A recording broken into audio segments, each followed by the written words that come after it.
And it's been a whole 10 days of Nigerians taking to the streets demanding changes, an end to bad governance, a cry that in actuality didn't start today. And you know, things are serious when people are chanting, "Sack the IGP!"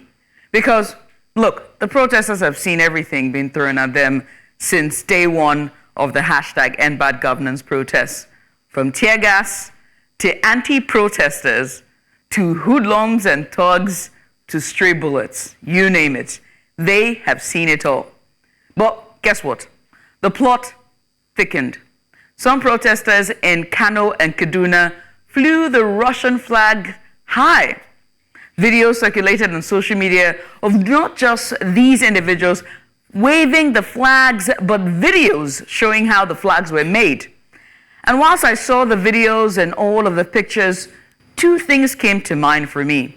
The first was, we should be careful what we wish for with these our colonial mentality of ours.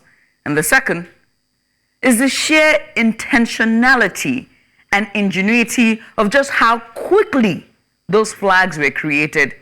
It's quite surprising because I thought you people were hungry. Help me, let's do the math together, because 1 + 1 at this point is not 4. Because how did you have the money to not only buy materials portraying the different colors of the flag, but also went online to research the accuracy of the flag, and then mass produce these flags at such a frightening speed that MTN will be jealous. Network will be jealous. And with a motorized industrial sewing machine, for that matter, in this economy. So wait, how would the government take you seriously? Lights that we are managing, they are even begging them for lights. You decided to use the already expensive electricity. Do you know the price of electricity? To use your electric sewing machine to mass produce Russian flags. And so I ask again, how would the government take you seriously? No, because to me it's very unserious. Or you want to make the protest a global affair. I understand, because speaking of global affairs, that's exactly what's going on. Because have you heard about the mass wave of protests around the world, from Kenya to Bangladesh to UK, London? It's like everyone has got the same memo. Let's have a worldwide line. Let's complain. There's a lot to complain about, from economic woes to political frustrations to Nigeria not getting a medal at the Olympics. It seems like the whole world is getting a little too good at organizing spontaneous street parties. Bangladesh, are people protesting? But instead of, cake and, drinks and enjoying yourself, everyone's serving up demands for change and accountability. And so on a lighter note, we have something else we'd like to tell you about. If you haven't heard, there's a new talk show coming to our screens, and it's called The Album. So think about it. It's like a backstage pass to the lives of some truly intriguing guests. And if you're tired of the usual talk shows, we promise, or I believe that this one promises to be a refreshing change. We've got the inside scoop just for you, if only you joined Mazzino and I on the show this morning. Besides, Mazzino is looking all dapper and fresh this morning just for you. Mazzino, isn't that right? Thank you very much. What can I say? You want to do a pageantry wave for them? Say again? You want to do a pageantry wave for them? How do they do that now? Yeah, there we go. There we go. So as you waving, wave to South Africa, because guess what? Chidinma is about to win Miss Universe Nigeria. We're going to talk about that today. We're going to talk about all of that. We have to. Right here. And also shout out to SA for their final silver medal. The only thing they have not been able to get a medal for is Pan-Africanism. But hey, what do I know? Welcome. Get out of bed. Come join us. It's Breakfast Extra right here on News Center TV. Welcome.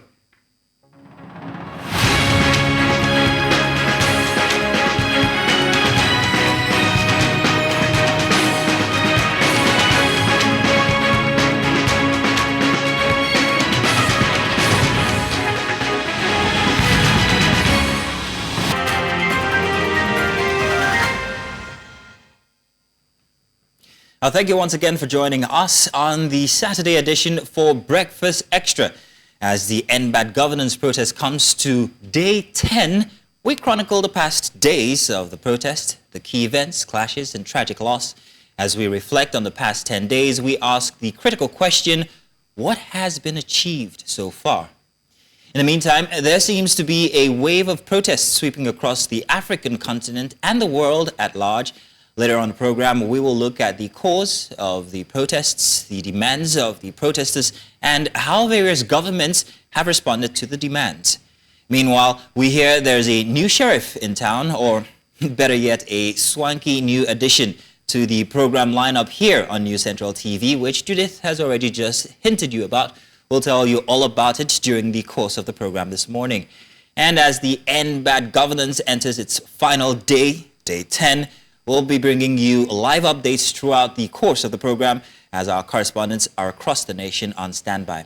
Now, all these and more on today's show, but first let's bring you the front pages, but not before I ask Judith here what she thinks about the invasion of Russia and Nigeria. No, not quite. Yeah, I'm not there. But with you said something during your monologue, yeah, right, what I say? regarding the speed or rapidity with which the flags were produced. Now, I saw those machines, and the first thing I said to myself was, this took somebody very intelligent, very educated to actually put this together to want to spite someone. Yes. And I don't think we've found the person yet. I'm surprised that we have not been able to pull the intelligence on that yet, because you just exactly said it. And also when we went out, when I think it was Emmanuel Bagudu who covered this story, when he was out to the protesters and asking them why are they flying the flag, they were very intelligent. No. What were they? No, they were. They said, look, we're tired of. They said two things that shocked me. Number one, this person said, we're tired of President Tinubu and the fact that he's in bed with the Western leaders. Okay. We're tired of him aligning with world organizations like IMF. And I'm sitting down there like, what does he know about IMF and the Western leaders? You're correct there.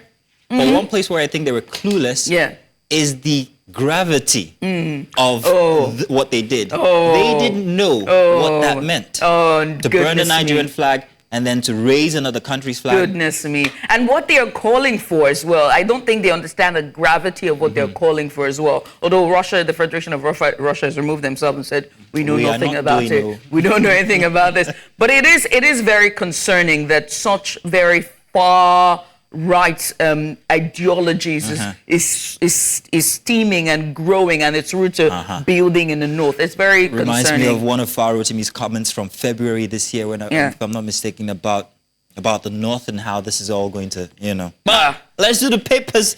That's why we're here, isn't it? For starters, here Saturday morning, let's start with the Punch newspaper for our dailies. FG floods major cities with policemen ahead of 1 million man march, massive cop deployment in flashpoint protest venues nationwide. Organizers tackle FG on rights violation, demand release of demonstrators. This I can attest to because there's a certain junction close to my place. I'm not going to tell you guys where I stay, but I noticed this heavy presence of this humongous machinery, military machinery and police presence there this morning. And then celebrities, activists present at NSAR's missing in End Bad Governance protest. Punch has done some very interesting work here, and it will interest you to read. Stranger than fiction woman with male, female sex organs fathers to children. Being a scientist, I know that this is not impossible. It's intersex now. It's not. It's not impossible. It's not impossible now. Let's not get into the details, but it's not impossible. But yeah, I can imagine how people would think that it is. At the bottom for the Punch newspaper for Saturday, government fumes as 50 villagers killed in Benue mass murder. Only read that this morning. And I've not cut ties with Mr. Ibu's family, says Jasmine. And to the far right, at the bottom, police quiz Tonto DK over alleged cyberbullying. I think one of the other papers has something about her and a car dealer in Abuja. We'll get to that. What next, Jill? Oh, yes, indeed. We move now to Saturday Independent. The very first one that jumps at you there is hashtag End Bad Governance protests. How IGP, NSA, others threaten democratic rights of citizens. The killings were mind-boggling. Analysts, Nigeria police lack professionalism in crowd management. Activists, unprecedented violation of human rights. And that's from Group. They can find all of that and more on page 8 of the Saturday Independent. At the bottom there, about 63 persons killed in joint attack by herdsmen, bandits in Benue community. Governor Allah condemns attack, advises security agencies to step up their act. And that story is on page 3. And when you move to the bottom, the Edo Guba PDP Labour Party candidates reel out plans before Nuedo Renaissance. And it goes on to say APC's Okwebulu copiously absent. You can find that story on page 6. At the bottom there, Igbo must leave Lagos campaign idiotic, says Bode George. And that story is on page 5. At the bottom there, why I made my life story into a movie, Origbo Mison Udoge. You can find that story on page 13. At the top there, federal government's 570 billion naira hardship funds a World Bank loan, not grant. That statement there is from our Governor Makinde. You can find that story on page 4 of the Saturday Independent.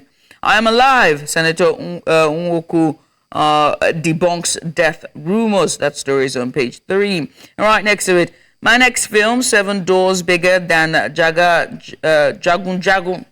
That's the name, right? Jagun Jagun. Mm-hmm. That story is on page 19. And that statement there is from a Nollywood actor or Yoruba movie star Femi Adebayo. That's it for Saturday Independent. Warrior. Translation for our non-Yoruba viewers. There we go. I didn't know that. Saturday Vanguard. I taught you something. Saturday Vanguard here. I'm going to leave or let the main headline stay till last. I'm going to finish up with the ones at the top. Dangote Refinery, we still can't secure our fuel crude requirements, says the management.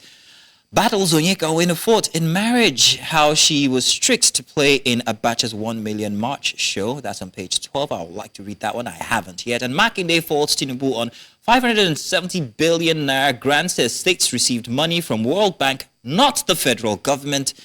Oh, that's a big one. And why protests turned violent in the north, this by the northern leaders. And finally, the big headline for the Vanguard this morning says Nigerians tell FG how to end bad governance, and it rails out here the different means.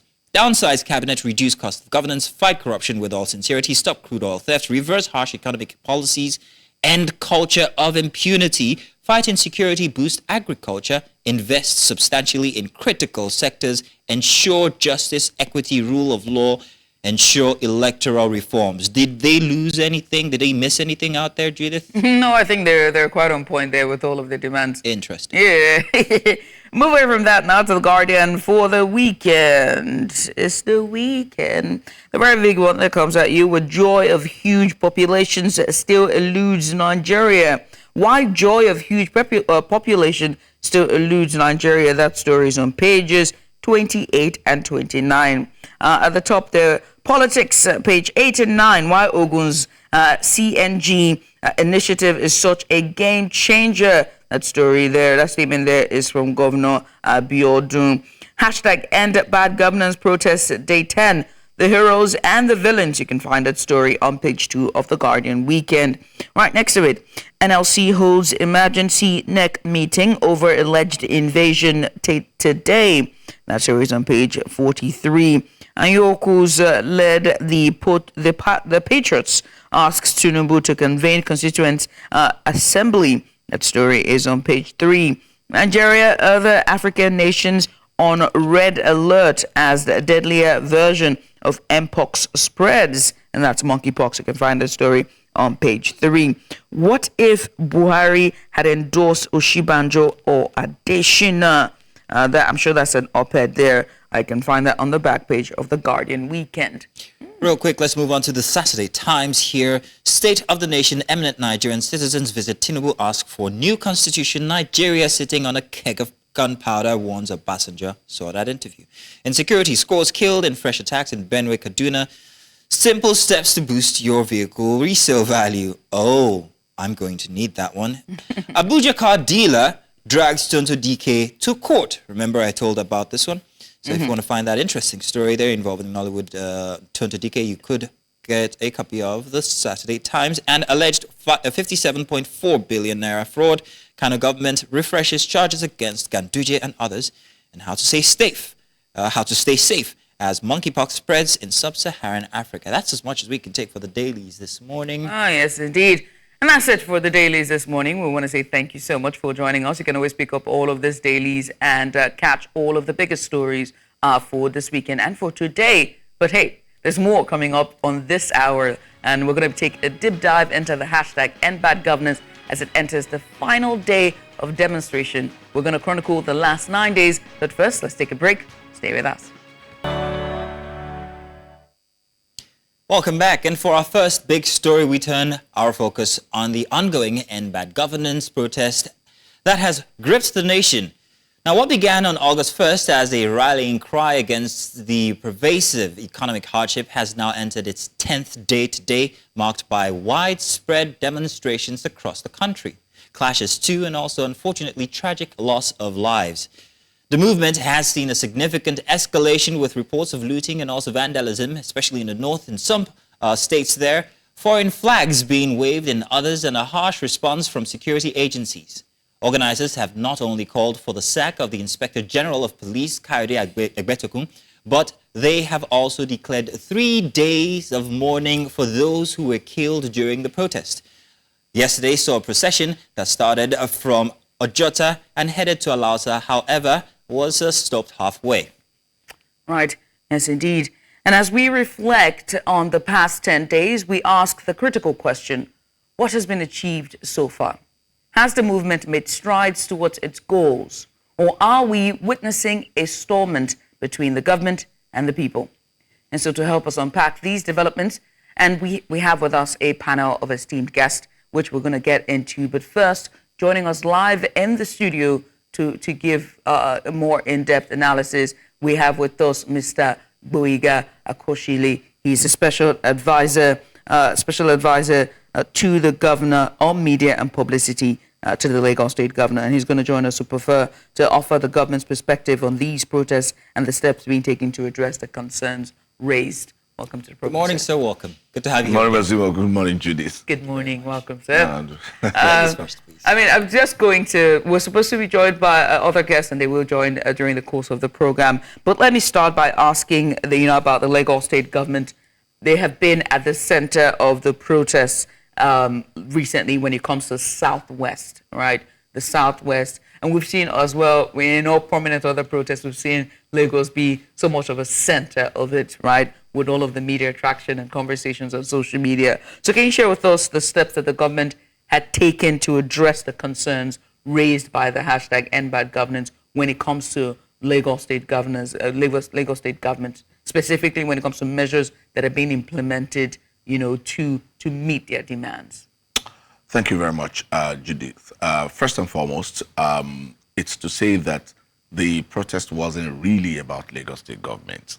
The protest was a national one. It was directed and targeted at the federal government policies, which Nigerians felt are affecting their livelihood and their living conditions. And of course, the federal government too, they haven't denied the fact that there is hardship in the land, and they've been communicating that Nigerians should just give them some more time to fix the issues that they met on ground. And of course, as time goes on, that we'll now begin to enjoy the dividend of their policies. A lot of analysts have come on air. You've interviewed several people who have given suggestions, and of course why we found ourselves in this situation. But I also know that the federal government, in their wisdom, they also know they have the holistic view of what is going on, and they know what they meet on ground, which you and I may not be privy to all the details, because it is different when you're outside, but when you are on the inside, you see things, and you probably with your team, the president now with his team would sit down and look at the best ways to fix the economy.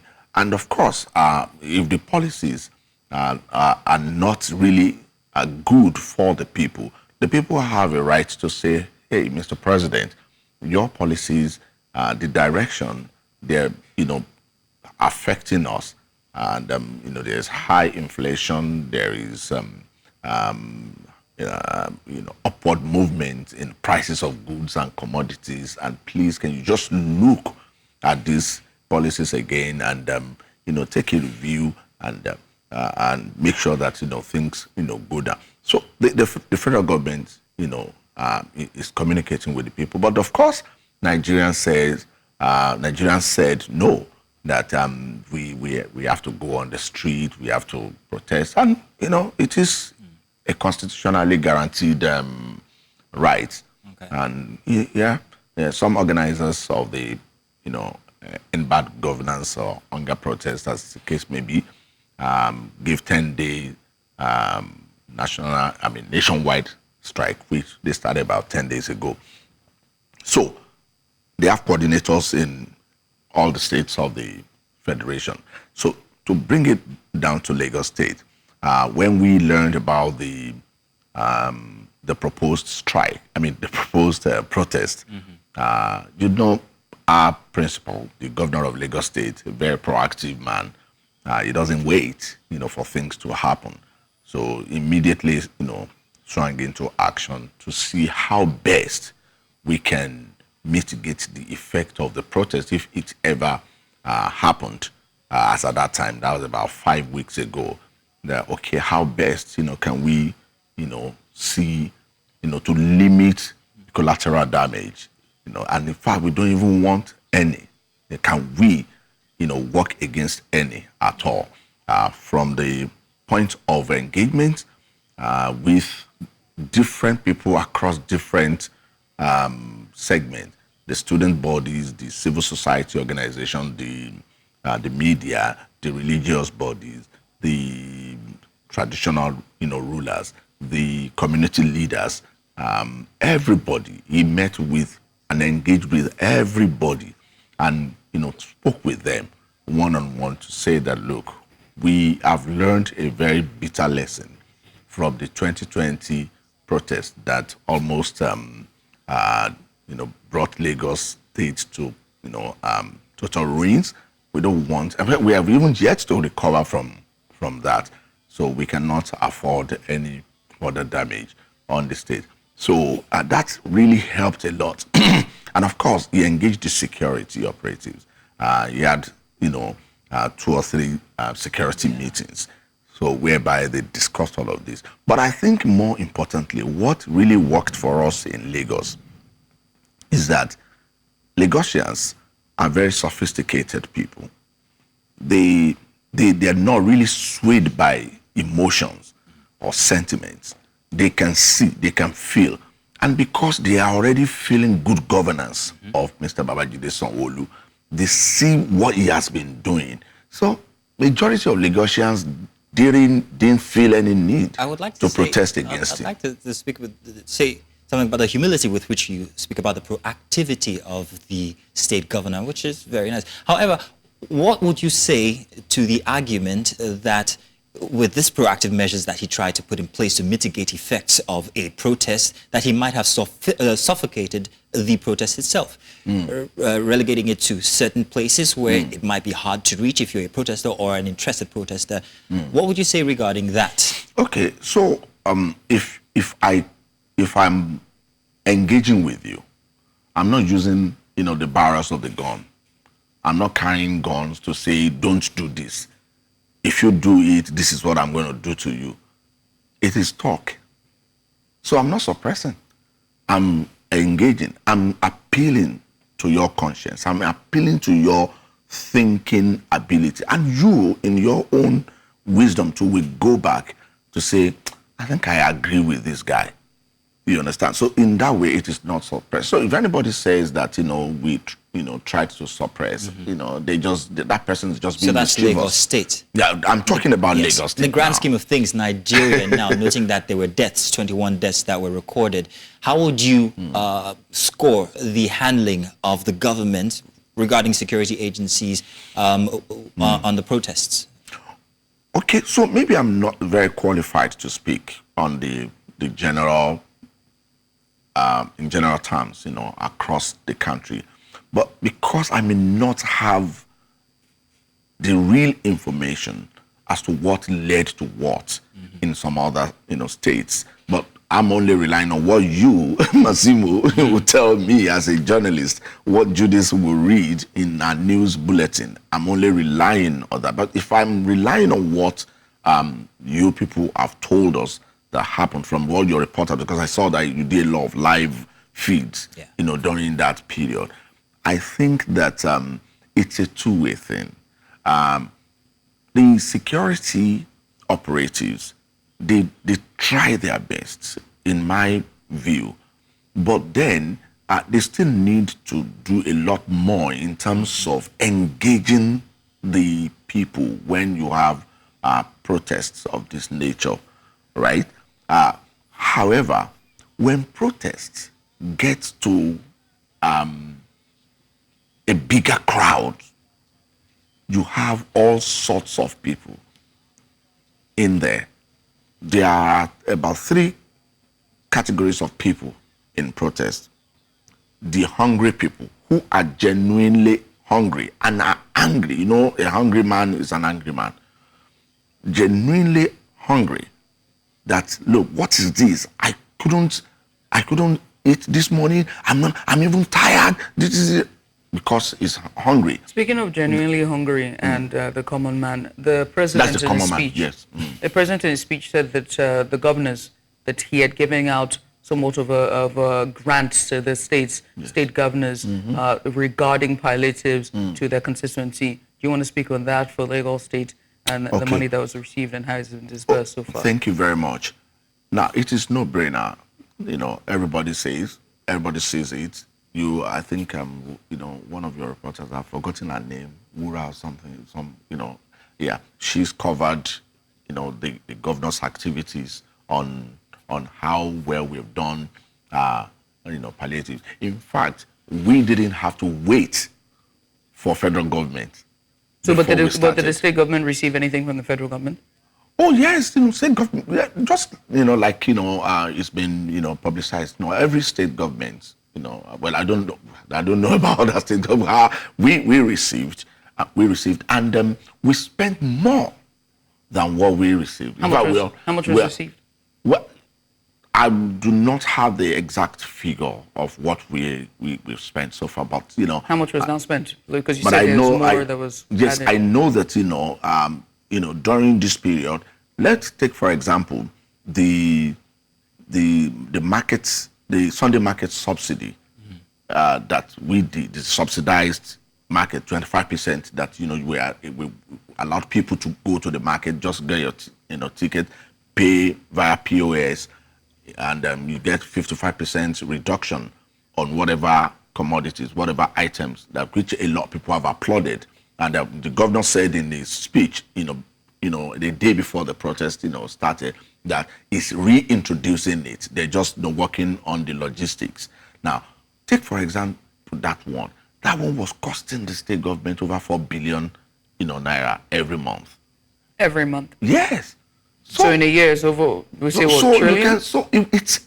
It's a lot of money. It's very expensive. But the governor, Mr. Babajide Sanwo-Olu, believes that, look, this is a time when governments should come to the aid of the people, of the residents. And I see there are videos everywhere. Common man, praying for the governor, praising him that, look, this is the kind of thing that it should continue. Although it's dipping a hole in the purse of the government because there are so many other things to do with money. But then, you have to make sure that people are alive first and foremost, before you can begin to think of, you want to fix rail, you want to fix roads and all that. People need to be alive first and foremost. Exactly. And that's why, and take also as an example, we have a minimum wage now at 70,000 naira. Do you know that we were paying since, I think, January this year, we've been paying over 70,000 naira before the minimum wage of 70,000, the least paid person in Lagos State, had been earning more than, the 70,000 naira. So now, effectively, by the time we now work out the current minimum wage, you can imagine what the least person in Lagos Mr. will Kosile, be earning. thank you very So- much. We have a Exactly. dais of people who are waiting to also speak on this topic. But I want to say thank you very you much so much for for coming in. taking time to come on live here with us today. We really appreciate it. Thank you very much. Thank God I didn't get bashing from Judith. Oh, because if we had If more I had enough time, I would have. if you want to stick around, it's okay. Thank you very much, Mazin. Thank you very much. You're not telling me thank you. do stay. Thank you very much.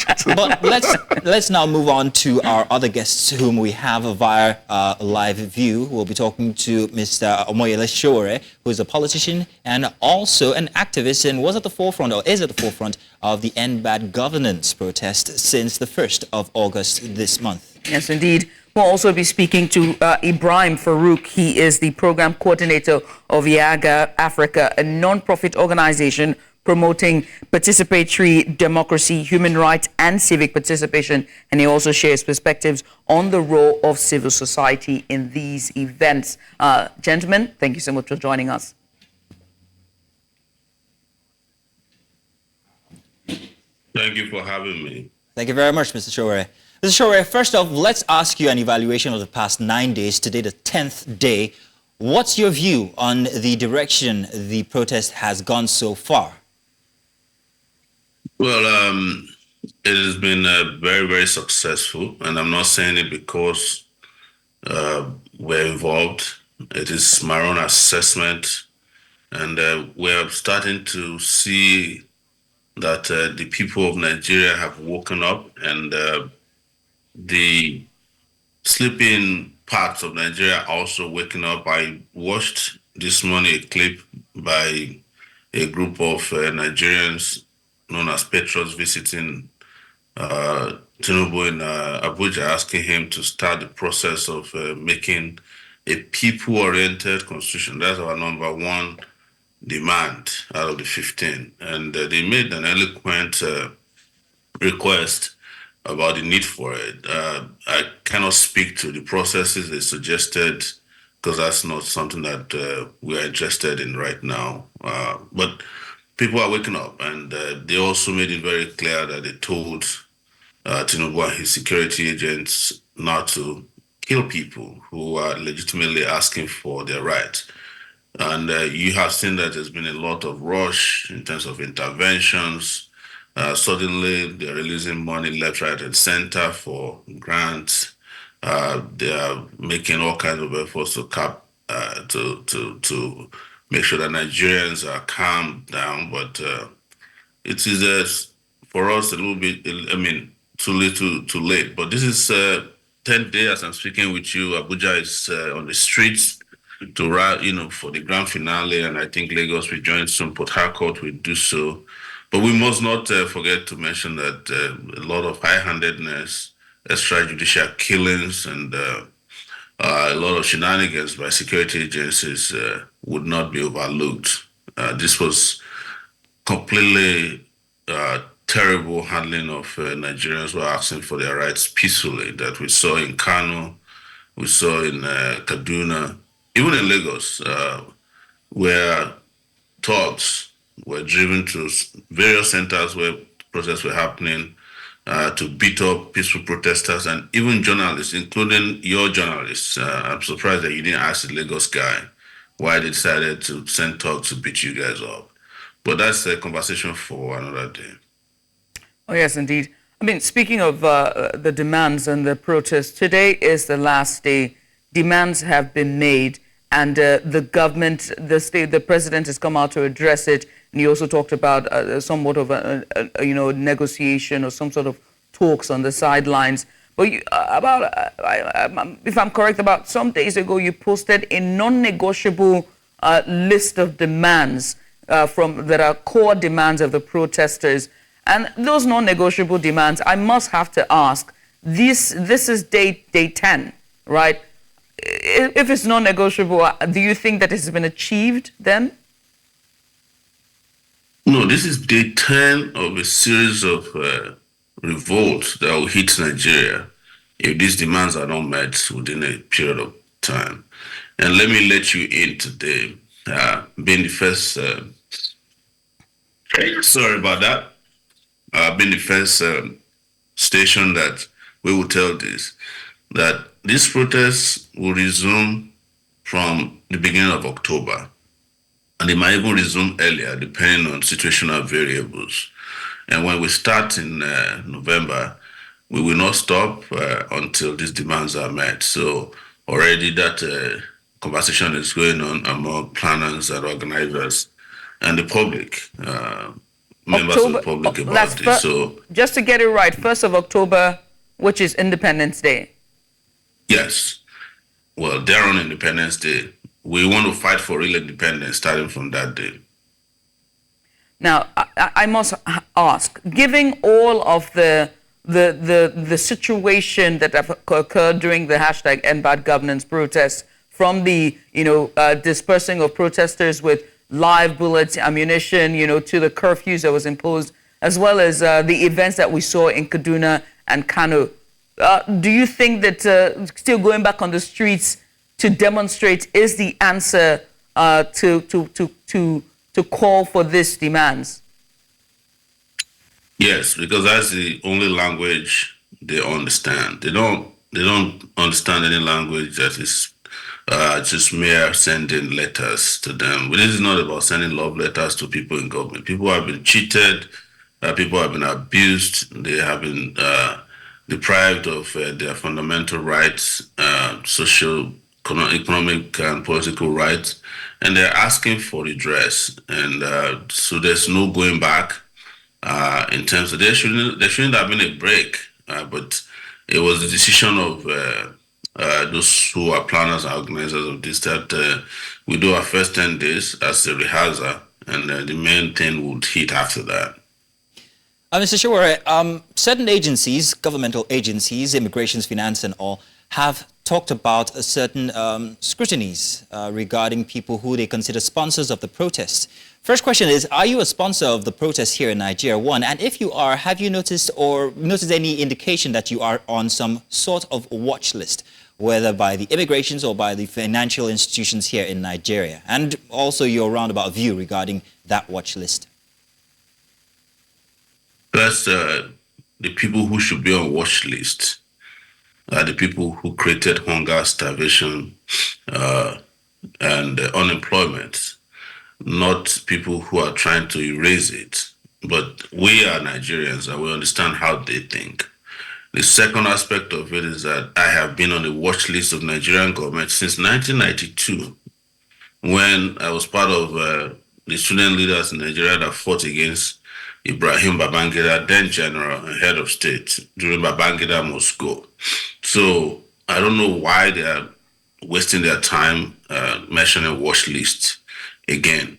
The third aspect of it, yes, we have our organization, the Take It Back Movement's account at UBA was frozen, and it still remains frozen as we speak. And when they reached out to us, they claimed that they can't find the documents we used in opening the account, which is ridiculous because there's no way you can open an account without documentation. But we know the game, and but it's also important on the fourth note and last that the individuals who are in these agencies who are making this ridiculous, utterly ridiculous and illegal statement should understand that there's no law in Nigeria or internationally that allows any citizen to be placed on watch list when they have not committed any crime known to your own Nigerian laws. So it is completely illegal, irresponsible, and reckless on the part of the immigration person to say that they are watching some people from diaspora, and as a result, if they come into the country, they'll hand them over. For me, I don't even care. Anytime you want to hand me over when I come back, I'm ready. And my bag is always packed. And I'm sure many people who got involved in this knew that there's going to be, they're in it for a long haul, and I'm not worried about this. Sir, just to be absolutely clear, to be absolutely clear, did you just say that the Take It Back movement is responsible for or has been sponsoring the protests, just so that we're clear? They are championing the protest. Championing. It's different from sponsoring. Different from sponsoring. Could you tell us the difference between the two? The protest is sponsored, or the revolt is sponsored by hunger. That's the main sponsor of the revolt. Mr. Shore, I have to ask you, right? The truth of the matter is that protests are fundamental human rights for voices to be heard and for dissent, whether or not, especially in a democracy like ours, But we have seen in situations, or rather we've seen in past cases, for example, the Arab uprising, where we saw, a spring uprising, where we saw different protests that set the stage for geopolitics, and it to be when intervention did come in, and that we saw other countries now take full ground, and then these countries are finding it a bit of a slow starts to somewhat of a normalcy with their governance. And I have to ask you, if you are asking for this protest, are you ready, given all that we've seen with Kaduna and Kano, with the waving of foreign flags? What are you doing, and what are the organizers and the sponsors doing, and the people at the forefront, to make sure that this protest doesn't set the stage for geopolitics and intervention of other, foreign entities? There's no foreign entity here, and you must understand the context in which people are waving flags. All right, they're waving flags that they said was from Russia, and some of them have explained clearly and qualitatively that they don't feel like Nigeria supports their aspirations. So they're using that to spite the bad governance that has become Nigeria's situation. We also suspected, and we have made it clear, that this might be the handiwork of fifth columnists, because we've seen the military trying to make some moves. They're going to barricades, acting nice, and we condemned immediately that we don't support military rule. So no military should come and hide under this protest and take over power. And you realize that since we made that statement, the military guys and the flag wavers have also kind of tucked themselves back in. But there's no crime in waving any kind of flag. No crime in waving Russian flag, Palestinian flag in Nigeria. There's no law that says you can't put up a flag of another country during protests. That's why they call it protests. It's sometimes you use it to object to your own socio-political objective conditions, and say that's why they call it protest. And on the day of protest, people do things that they don't do on normal days. So don't let us make any big deal about waving Russian flags. But we have condemned those who are calling for military takeover. We don't want the military. The military in Nigeria is worse. Worse than the military anywhere. I've experienced military rule before, up to 1999. I've lived in Abuja for 5 years, and I saw the senior military officers. They are as corrupt as their civilian counterparts. They are the ones who rig elections. They are the ones who abuse you. They are the ones who went and shot innocent protesters at Lekki toll gate. So don't even pray for or wish upon yourself military rule.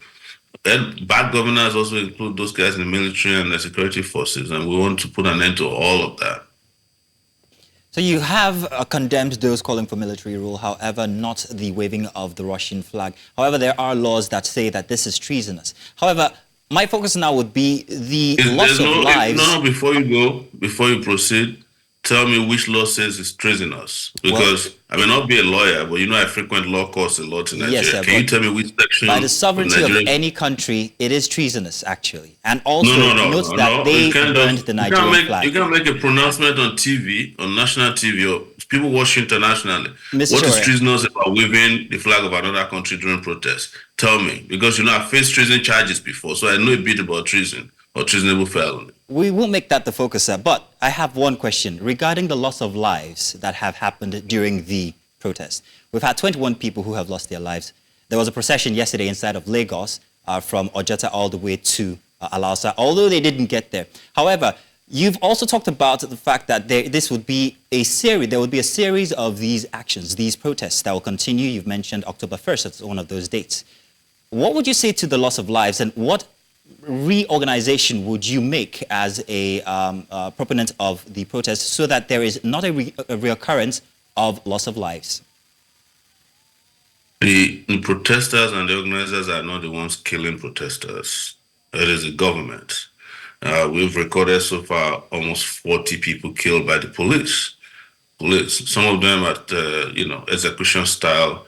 The army killed somebody in Zaria, and we've seen even police kill themselves. There's an immigration officer in Maiduguri who barricaded himself in an attempt to prevent protests and shot himself 3 times and died. So this is part of the problem we have. We have a lot of unprofessional persons that are handling little weapons, but that is why you saw that the protesters in Lagos yesterday also called for the removal of the IG, whose tenure expires, by the way, on September 4. I am also in support of that call that he should be removed. I'm in support of the call that the Commissioner of Police in Abuja be removed, and also that the Minister of FCT, Wike Naison, be removed as well. These are some of the 3 people that have escalated the protest more. And the army was trying to inject itself, as we were discussing earlier. You saw the chief of army staff asking media not to cover the protest, and then later on threatening that they'll get involved. We have responded appropriately that the military has no business getting involved. And I believe that so far they have conducted themselves in ways that respect this view. We don't know what they will do next, but we know what we will do next, which is to reorganize ourselves and hit the streets bigger and harder.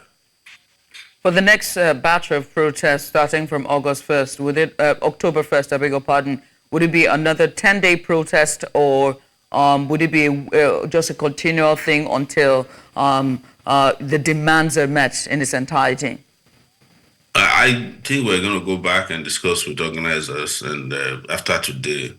But let's give kudos to all the organizers, very brave men and women across the country who have carried on for these 10 solid days without wavering. And we asking the authorities to release anybody that might have been arrested, whether in Kano, we have about 1,000 of them, in Yobe, and to lift the curfew they illegally imposed in Plateau.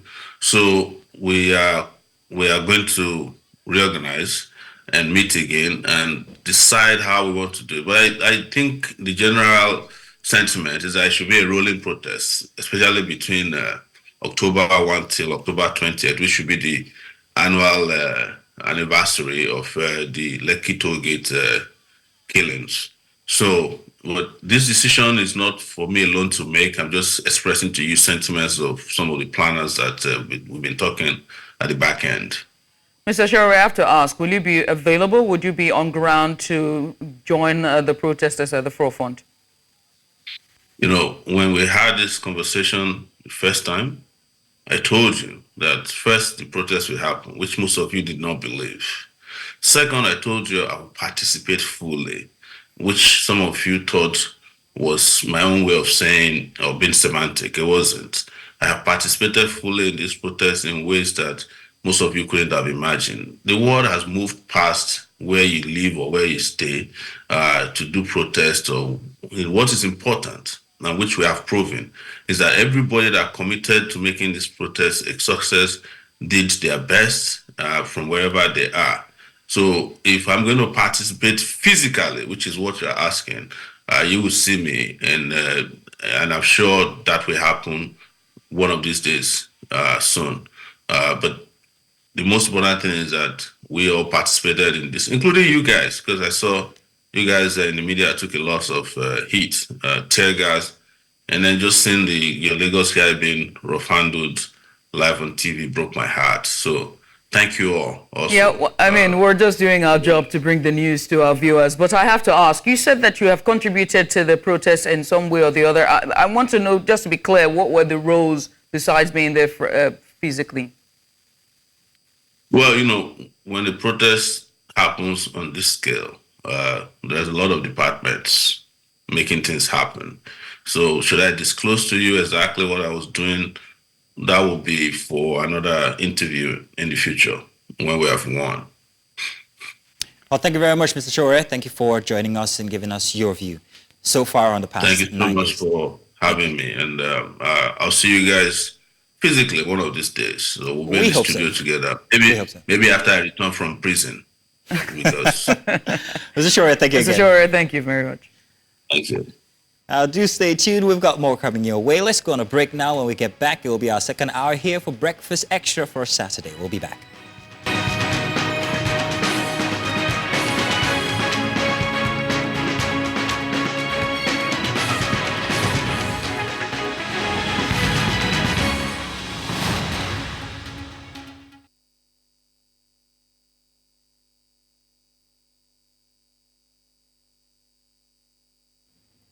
And welcome to the Big Report. We bring you a very tragic story that has gripped the nation. The heartbreaking case of 16-year-old Ismail Mohammed, who was allegedly shot and killed by Nigerian army personnel during the enforcement of a 24-hour curfew in Samaru, Zaria, Kaduna State.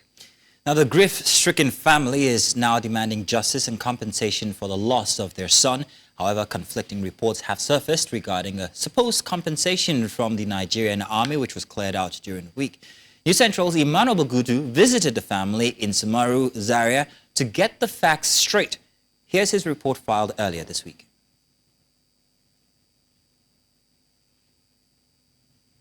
Well, I guess we're going to bring you that report in the course of this discussion. But joining us is News Central reporter himself, Emmanuel Bagudu. Emmanuel, good morning. Thank you for joining us.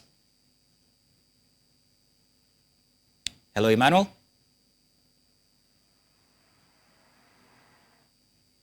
All right. So I'm being told that we're going to take that package now before we go to Emmanuel in Abuja. This is Zaria, now calm, unlike few days ago when soldiers and other security agencies clashed with protesters, forcing the government to impose a curfew in Zaria and Kaduna metropolis. Following the easing of the curfew, residents returned back to their normal businesses. Some, however, faulted both government's action and that of the suspected hoodlums responsible for the clash. But it's not been easy staying indoors. You know, most people go outside. You know, Zaria is an educational town. You go outside, you go and look for what to eat. You know, so putting us indoors, trust me, it's going to really cause a lot of Herculean task for one to feed himself and his family. You know, it did happen during Jonathan regime. We were coffee for like close to a week. Most people suffered. Even it's just that these bandits or these hoodlums have hijacked it. They are just kids that just grew up after Jonathan. Because after that Jonathan, we learnt a lot of lesson. You know, traders had perishable goods, that they lost perishable goods and stuff like that. I've been with lots of people that will tell you that the next time they start any uprising, they will deal with people that want to protest because they really lost a lot. Lokaci na farko an yi zanga-zangar lumana mun je gidan sarki mun kai kukanmu ya ce zai kai kukanmu kuma Allah da za a saurara. To muna sa ran mu ji kyakkyawan sakamako daga shugaban kasa ana zai magana sai muka ji aka san haka. Mu dai muna godiya ga wannan gwamnati da ta sassa mana zaman gida saboda mene zamantakewan da ake na zamantakewa na gida ya kai intaha mutum ne ya tayi kullun sai ya fita ya je nemo abin da zai ce an zo an kulle shi amma mun gode mu Allah da aka sake mu. Residents also believe that while government is trying to tame insecurity in the country through curfew, they should also listen to the demands of the protesters. Emmanuel Bagudu there on that report regarding normalcy returning to Zaria. We're also still going to bring you that report regarding the visits to the family of the slain little boy. But right here, right now, live joining us is Emmanuel Bagudu himself. Emmanuel, good morning. Thank you for joining.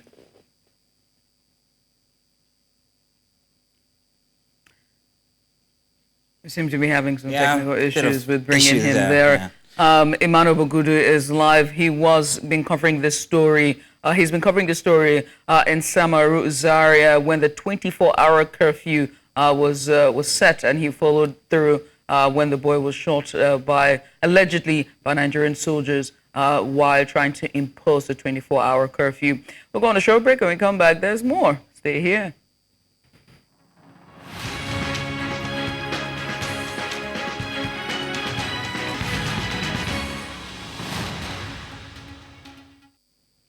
And you're welcome back for a big report where we have Emmanuel Bagudu on standby. He is at Kaduna State, the capital of Kaduna there, and he wants to talk to us about his visit to the family of the slain Zaria teenager at Samaru, Zaria, which is, Emmanuel, thank you so much for coming on. Samaru is a predominantly student area right next to the Ahmadu Bello University. But a very sad situation indeed. Share with me the behind the scenes of just visiting the family and speaking to the father of the slain boy. Yes, Samaru is quite calm now. Of course, you just mentioned it that, of course, it hosts the famous Ahmadu Bello University area. And I can tell you that where that event happened, where that incident happened, unfortunately incident happened, is just like just few treks to the north gate of ABU. And we had the opportunity of going into ABU. I visited Amina Hostel, I visited Suleiman, I visited Hiksa. We spoke to students, and they told us that they were terrified, haven't seen the news, and they were told to just stay in their hostel, not to come out of the main gate because they don't know what's going to happen. So it's so unfortunate, and the aftermath of that incident is actually making the whole news within that axis so terrifying. Okay. So but we thank God that, of course, the curfew have been relaxed. I was there yesterday. The curfew was relaxed, and then life is back to normal. But of course, the aftermath of that incident is still, lingering in the minds of both students of the university and then, of course, locals. Yeah. And don't forget, that road leads you to Katsina, Zamfara, and then, of course, Sokoto. So it's a major road. So you should expect a lot of, fears, and then, of course, threats while people are traveling. Yeah. Emmanuel, let's talk about your visits to the family of the teenager that was slain. Let's talk about responsibility. We heard over the week about some sort of compensation, but your report also gave a little bit of light during the week. Do tell us exactly what was given to the parent of the slain boy and what was it supposed to be for and what's come out of the military. Have they claimed responsibility? Yes, the rumor about compensation came out on Twitter, Facebook, and all that, that the family of Ismaila Mohammed were given 300,000 naira compensation. That the father, his name is Husseini Mohammed, received 300,000 naira compensation. Those are just fake news. Those are just lies on social media. You saw the video we shared. The man specifically told us that he was not given any compensation. The GOC Division 1 just came to pay condolence and say, take 300,000 naira. In our local parlance, take 300 naira and buy water for visitors. As simple as that. Right. And then some people snapped it and were sharing on social media saying that the man would receive 300,000 naira compensation from the Nigerian army, which is so malicious, so irresponsible of some Nigerians to say that. 300,000 naira for a human life is not something to talk about. It's very bad. For someone to even post that on social media, they should have a rethink. Yeah, so there was no compensation. He made it clear there was no compensation. They are still in the talking stage. On Thursday, the combined, convoy of military soldiers and, of course, military police came in to pick them for a meeting. They had a meeting with the Nigerian Army Corps of Military Police. That's the arm responsible for court-martial when they suspect that a military officer, committed a crime. So that arm is currently conducting an investigation about the issue, and then they told the family of Ismaila Mohammed that they are going to get back to them and going to let them know how they are progressing in the investigation. So that is what we'll be tracking, because in Nigeria, when they say we'll get back to you, you have to have a rethink. So we're tracking that. We'll get back to you statement from the army. Emmanuel, I have to ask about the 16-year-old boy. Can you tell us a little bit about Ismail Mohammed? Because we're pressed for time, but just a little bit more about the child that have now died. Sorry, I didn't get that question again, please. I was saying to tell us a bit more about Ismail. He's 16 years old. That's all we know. Can you tell us, was the family able to talk to you about the child, what he was like, what he loved to do, school, anything? Okay, if I get a question right, you want me to speak to you about what they told me about the life and times of the disease? Exactly. Ismail Mohammed, right? Yes.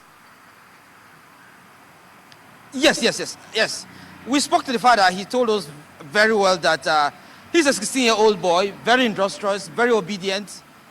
He was in his house when the bullet met him, because of course we showed you the video where the bullet penetrated into the gate of the house, main gate of the house, into the room where he was coming out to shut the door, and the bullet met him. he was on he was in JSS 3, Junior Secondary School 3, about going to SS1. And he's a tailor. We showed you that video where the father told us that the clothes he's wearing, it is Ismaila that suit the clothes. He was a good boy. He never protested. The father categorically told us that there was not even a protest in Samaru. There was no protest in Samaru. Since day one of the hashtag End Bad Governance protest, Samaru people in Zaria didn't protest. That's what the community told us. And so there was no reason for Ismail to say he wants to go and protest, let alone throw stones at the soldiers. Contrary to what the statement of army said, that the youth were burning tires and throwing stones on soldiers, and then in a bid to shoot a warning shot, the bullet now met Ismail, and Ismail died. That was what the army said. But the categorically told us that there was no protest. And then, of course, Ismail was a good boy. He has never protested. His movement was just between his house and his tailoring shop, where he sew clothes, you know, and make some money for himself and for his family. So those were the words we got from the family members in Samaru Zaria, yeah. Well, Emmanuel, I must say thank you so far. From what I can see behind you, it seems like movement is continuing there, and it's very peaceful where you are at Kaduna. We're going to come back to you for more live updates during the course of the program today. But, Emmanuel, appreciate you for doing this. Again, our heart goes out to the family of the Mohammed family, and that's his father, Husseini Mohammed, his mother and siblings during this very trying time. Again, Emmanuel, many thanks. Thank you, Emmanuel. We switch gears now from Emmanuel and now to Delta State, South Nigeria, where we have Austin Azu on standby to give us a situational update where he's at the moment for the hashtag End Bad Governance for day 10. Austin, a very good morning to you, and thank you so much for joining us.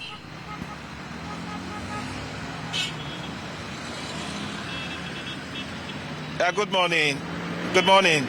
We are currently in Rivers State, the capital, which is Port Harcourt. And currently where we are is at the Pleasure Park, where the protesters have been converging from day 1 until the 7th day, till the 7th day before they were attacked by the suspected thugs at the Federal Secretariat. This morning we took a long journey from where we were down to this particular place, and from the designated areas that the protesters ought to converge, or where they have a conversion, the police seems to have occupied the area. And from this far distance you can see the police officers already taking their itinerary, and they are already, you know, doing information on how to go about the last day of the protest. But meanwhile, we have one of the protesters who is currently here. Of course, don't forget the hashtag has moved beyond the End Bad Governance protest. Today, the last day has been tagged as 1 million marched for the event. Okay, please, let's meet you. Tell us your name and what are you currently doing here? My name is Chet Michael Hanacho-Bob. I am here to commemorate the 1 million man march that was announced to take place today. All this while we have been on a very peaceful protest regarding what is happening in the nation, Nigeria. We were tired of what the government was doing, not able to keep things the way the citizenry expect things to be. We notice that they are only doing things to satisfy themselves within their offices or within where they are, not minding how and what the masses feels. Now, after this protest, which happened here in Rivers State, we noticed that some persons came and hijacked the said protest. And then some persons who volunteered themselves to handle the affairs of that protest now ask persons not to come out anymore, because it seems the life of persons are vulnerable to the hoodlums which were employed to disrupt the protest here in Port Harcourt. Today is the 1 million man march, as was discussed and agreed. Now, I was surprised to come to the very venue where we do converge to see a lot of presence of security persons, but I've not set my eyes on any interested protester around this place. So what we are saying is that that which led to hijacking of River State protests will be made known soon, because the Commissioner of Police did promise that he was going to remain here with us to ensure that these protests will continue to be peaceful. But at the long run, we noticed that nothing is happening anymore. We saw hoodlums that are beating up people coming out from their various homes to protest against inflation in the land. Those persons beating them, some of them are people we know, and we were surprised. So we don't need a soothsayer to let us know that probably they've been paid to disrupt the said protest. But I am sure it's not going to end this way, because since the inflation continues, since the hike in fuel and everything in the nation, we continue. I don't think it will be the wish of the masses to discontinue this protest. We will go on after today, whether we carry out the 1 million man march today or not. We must ensure that government will enhance a conducive relationship with the citizenry. Okay. That is what I have to say. Okay. Thank you, Mr. Michael. We just heard the word from Mr. Michael already. So, but however, we are expecting the organizers of the End Bad Governance protest in Rivers State to bring us with speed their own conclusion of the 10 days event here in Rivers State. So, but information we gather seems like they might be having a press conference later in the day or subsequent time for them to tell us some of the outcome, because however they went into discussions after the protest was invaded on the 7th. Well, Austin, many thanks. We appreciate you for doing this with us. We're definitely going to come back to you during the course of the program and this morning for more live updates as today unfolds. But again, Austin Azu, many thanks. Thank you, Austin. Austin Azu, there's our correspondent live in Port Harcourt, Rivers State. And now, let's do Wellness Extra here on Breakfast Extra. Today, we're taking a look at something very interesting. As I welcome you to Wellness Central, we're celebrating World Breastfeeding Week, a week set aside to celebrate the very beautiful and interesting phenomenon that is breastfeeding, the benefits for children as well as mothers as well. A global campaign to raise awareness and also promote the benefits of breastfeeding amongst mothers and babies. Now, breastfeeding is a natural and essential part of early child development, providing the perfect nutrition for infants and contributing to their healthy growth. Now, this week, from August 1st to the 7th, we joined millions around the world to highlighting the importance of breastfeeding, supporting mothers, and advocating for policies that create a breastfeeding-friendly environment. And so to help us understand more about the significance of this week, the benefits of breastfeeding, and the challenges mothers face, joining us today in the studio, live in the studio, is Rasheedat Sani Afolabi. She's midwife and public health practitioner. She joins us live in the studio. Welcome to the program. Welcome. Madam. Good to have you here. I just want to ask, you've birthed children, yes? Sure. Thank you very As you know, much. so have I. It's a beautiful thing. Tell me thank you, Mr. Ab. Thank you. Have you? Yes, now. Oh, really? Yeah, my second cousin, Haruna, I shouldn't say that, it's going to kill me. But it's not about you, Jay. And I say it is about me. I birthed him. I pulled him out into this world. Well, thank you very much. Thank you. Thank you, Rasheedat, for making it here today. First off, let's start by asking the quintessential question, how important it is for mothers to engage in breastfeeding after having babies. Thank you, Mazaya. Usually, breastfeeding is something that we cannot overemphasize its importance. The first thing is that act of bonding.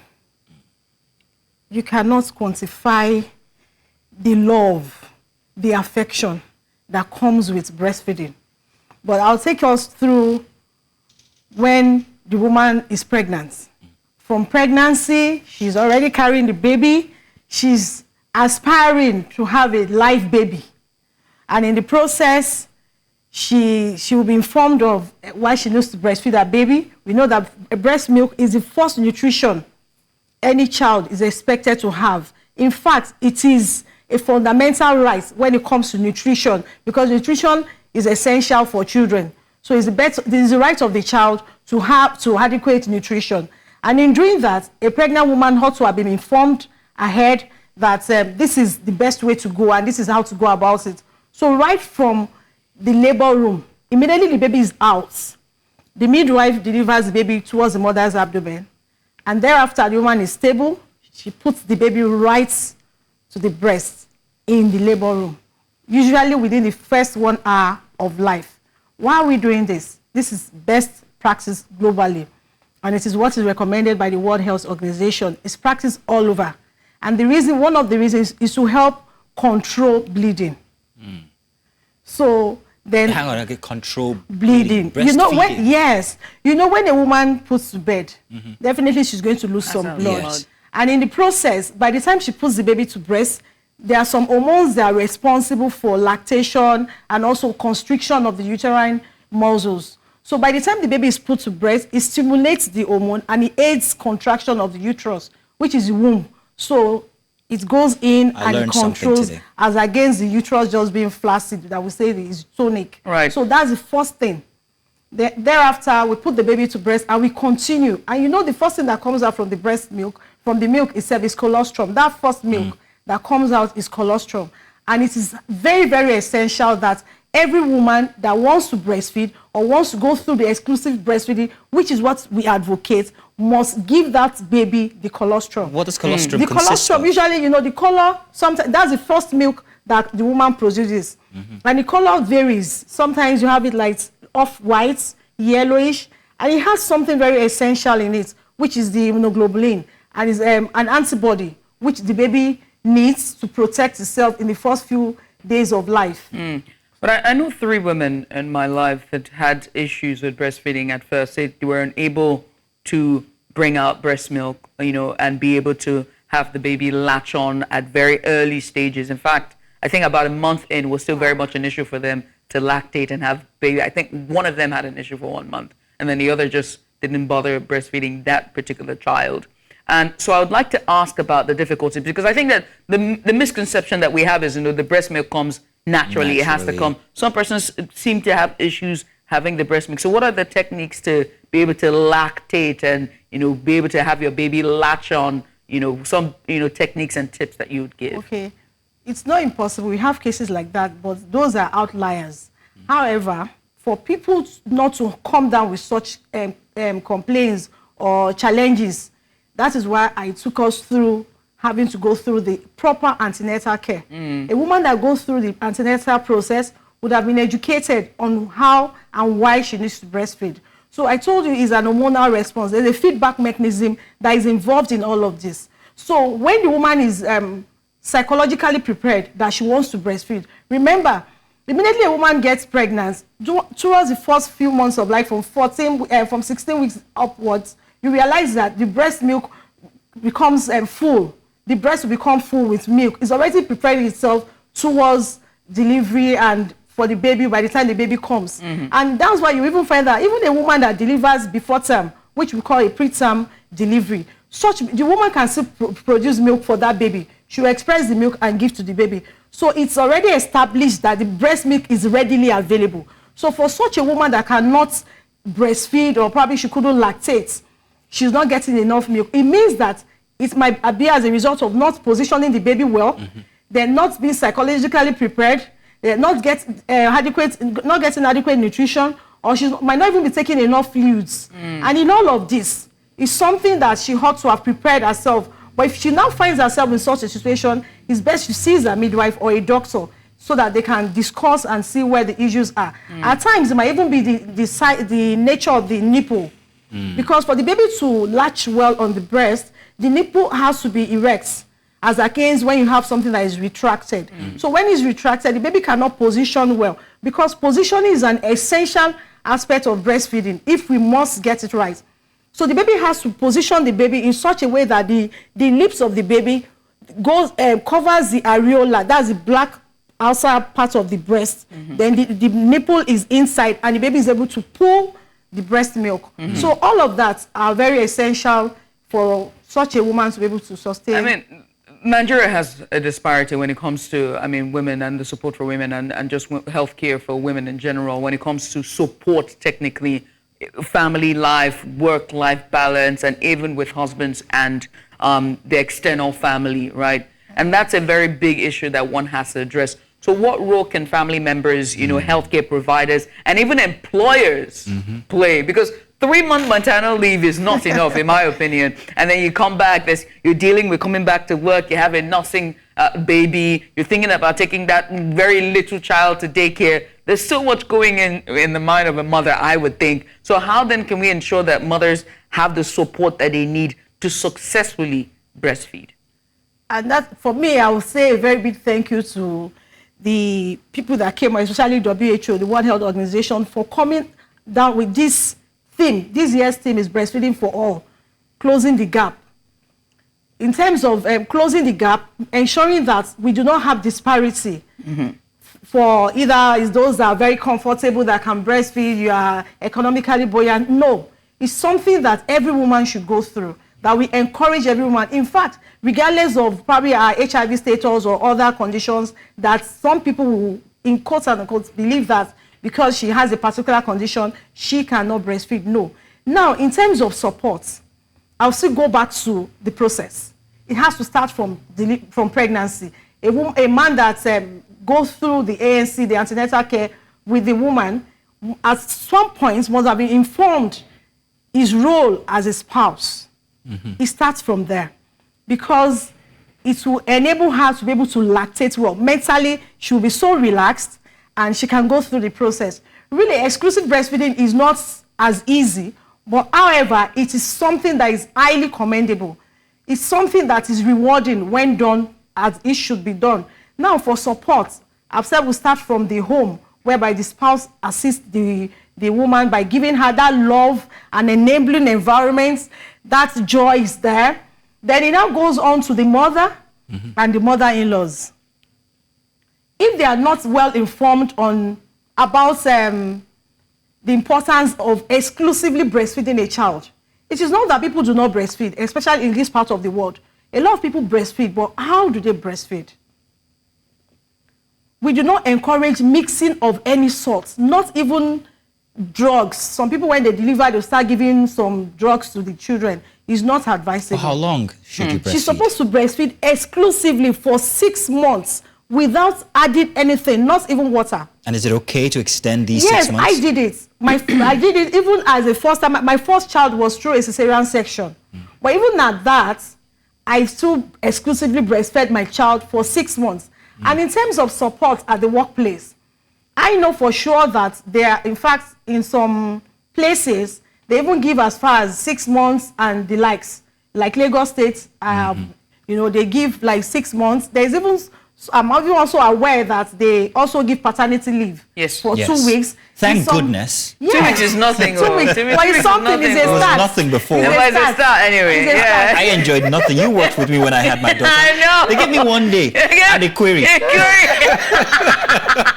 You're like, so the workplace is very essential. Yes. There are places where they even make provision for crèches, such that the woman can come in with her baby and go at intervals to breastfeed the baby. So really, I really want everybody, starting from the home, the mothers, the mother-in-laws, the neighbors. There are instances where you find a woman that wants to breastfeed her child. She's been informed at the hospital that, oh, you're going to give your baby exclusive breastfeed. This is how you're going to go through the process. But on getting home, there are other people we call the significant others. These people are also as important, highly essential as that woman that is going to give the baby. I have a question on that. Okay. Well, first of all, we here at New Central actually have a very interesting process where we actually give fathers and mothers plenty of time, especially after childbirth. Yes, we do. However, let's talk about public breastfeeding.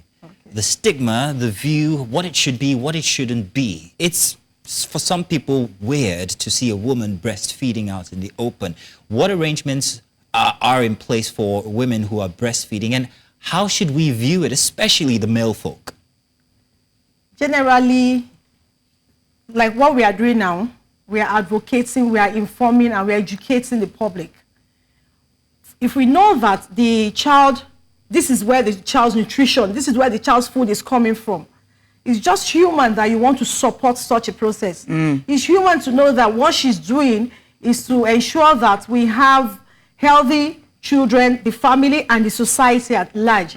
Having established that, there shouldn't be any form of stigma of maybe a group of people or individuals wanting to stigmatize against a woman that is trying to carry out that fundamental human rights for a child.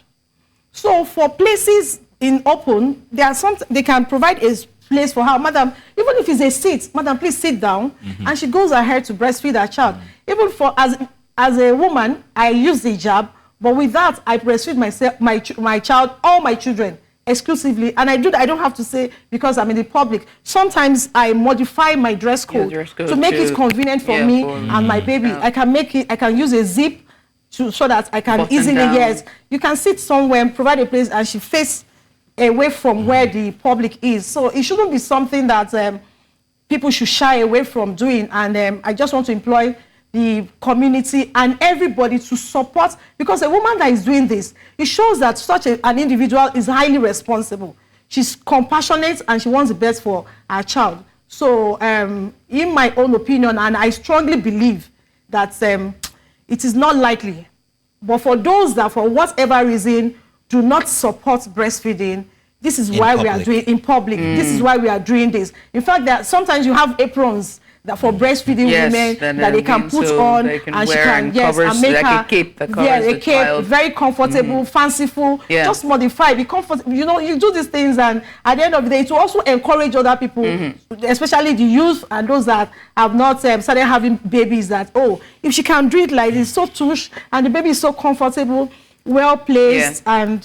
It's nature. It's nature. What I find interesting, and I hopefully we're able to address this, is also how we can make the environment, or like, for example, our workplace, common areas, malls where we go to, like women's bathroom, where we can have, change station, diaper stations, plus designated areas. So the diaper stations that you have in some hotels that I've been at, but not for all of the restrooms in most of the malls in most of parts of Nigeria as well. So I think I would like for you to talk about that. So we're talking about advocacy for environments, and even at workplace environments that are, breastfeeding friendly, where they can go in and, it's very designated to nursing mothers and mothers with children, even when they bring their children to work and they have to, change their diapers, or how can we start to incorporate that in our everyday life in Strata and these spaces? This, for me, is a form of advocacy we are doing right now to sensitize opinion leaders, to sensitize those policymakers to start to take ownership of the process and the act of breastfeeding. So when people take ownership, they are informed, there will be sustainability, and they can start, there are some, you need to think outside, not just even the box now. In fact, we think without a box. That you might feel that, this is our space, we don't have space in the office. No, how can we say, no, we can't now designate just a whole room. For you people, yes, how many mothers do we have here? How many mothers do we have here? But remember, you will also be having clients. Yes. You have people that come to, because you are rendering service. So regardless of whatever you're doing in your own place of work, you should know that there will be women will also be coming to your place, because it shows there's inclusivity. And we should try to incorporate this into our organization and in terms of our planning and managing. So then for the malls, yes, we cannot overemphasize this. A mall that has provision for a place where a woman can breastfeed, naturally any woman will prefer to go to that mall as against where she cannot even have time for herself and her babies. So it's even a marketing strategy for organizations, the malls and workplaces. Do you hear? Do you hear? Can you hear? You spoke about Lagos State earlier. What efforts, how much of these efforts has Lagos State put in to ensure that women, breastfeeding mothers, are absolutely comfortable as far as they can? Well, in as much I cannot speak authoritatively on behalf of the state, but it's been in the news, in the papers and everywhere that the Lagos State government has been doing fantastically well when it comes to support for breastfeeding women, the nursing mothers. I'm aware that I think the first two children, they are entitled of the year when after delivery. They are entitled to 6 months postnatal care, in which she goes for leave to have to exclusively breastfeed the baby. I'm also aware that there's paternity leave for 2 weeks. Then also, they also make the resumption very, very flexible, such that she resumes earlier, maybe like 2 hours. Such an individual can close ahead so that she can also still go home and take care of the baby. I also heard There's I'm sorry, also Judith. I also heard something very interesting about breastfed children when they grow up, that they are more intelligent. How true is this? Because I'd like to put this to the test. You know, how true is it? How do you put it? I was breastfed for two. I was breastfed. No wonder. How true is this, though? It is absolutely true. There are various publications, researches that have been done, and I can even start from myself as an advocate for breastfeeding. I've gone through it. When I took up my job, my baby was 2 months old, and I still went through the process because I had the enabling environment to do that. And such a child that is exclusively breastfed, there is no how you will be visiting hospitals in and out of the hospital that a child is sick. Most of them do not fall sick. So it's like you are building a foundation that is so firm that regardless of the storm, such an individual can stand through the test of time. But an interesting bit is, what if this child, unfortunately, is not being breastfed by their own mother? Does this change anything? Because we've got instances where kids are adopted even at birth, and they have to be breastfed by another woman who, well, would be their mother after then, or surrogate. Does this change any dynamic in any way, shape or form, whether scientifically or socially? Or in terms of connection, or everything that you've spoken about? Consider the fact that the mother died at birth. Perhaps. So, okay, maybe perhaps, or for that. But most times, such babies, if their mother are alive, it's best that is a woman that's put to bed. But there are some babies that have maybe lactose intolerance, and they cannot take a particular, they do not really take breast milk. But if it's in terms of surrogacy, it is not likely that anything is going to change, although every breast milk is unique to each woman. But nonetheless, the composition of a breast milk, the breast milk as it were, is almost the same. So all the essential nutrients that the child needs to grow, to thrive, and to be free from illnesses is already in the breast milk. So regardless of who breastfeeds the child, what is most important is that that child is taking breast milk. I mean, there's some children that there were no breastfed. My younger sister, my mother died during her childbirth, and she wasn't breastfed. And she's by far one of the most intelligent, enterprising young women I've ever met in my entire life. I won't tell her to her face, though. I mean, but as well, we're running out of time. We're pressed for time. I have to ask you, 7 days, 1st of August to the 7th of August, with World Breastfeeding Week, advocacy, commemorating the week, calling to attention new mothers. So for new mothers and intending mothers that are listening, what are some very key, valuable tips you'd like to leave with them as we wrap up the show?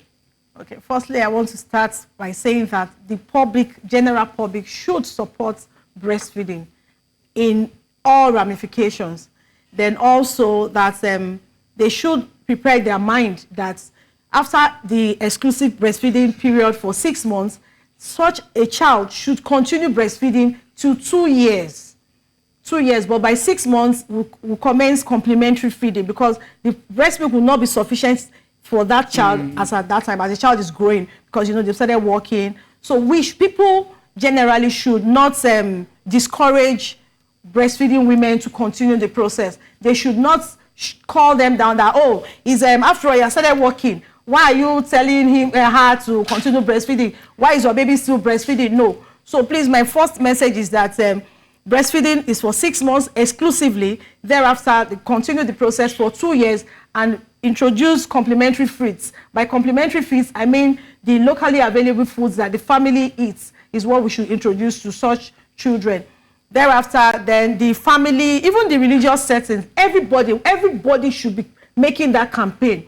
In fact, permit me to say that Islamically is in the Quran that women should breastfeed their children for a period of 2 years and above if they have the capability to doing so. So it has some religious undertone, and might also have that in other religions and religion. Then for us as Nigerians, we know that it is something that is culturally acceptable.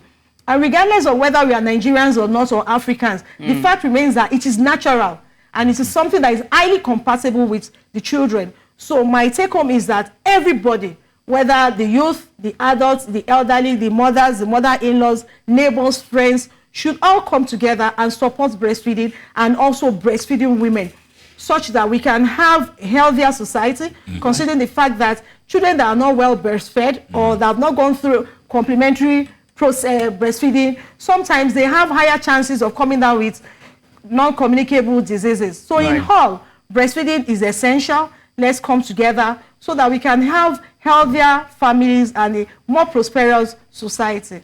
Rashida, Sani, Afolabi, thank you so very much. You have educated not just I and Judith, but everybody else out as there. well. Thank you for having me. Thank you for coming on.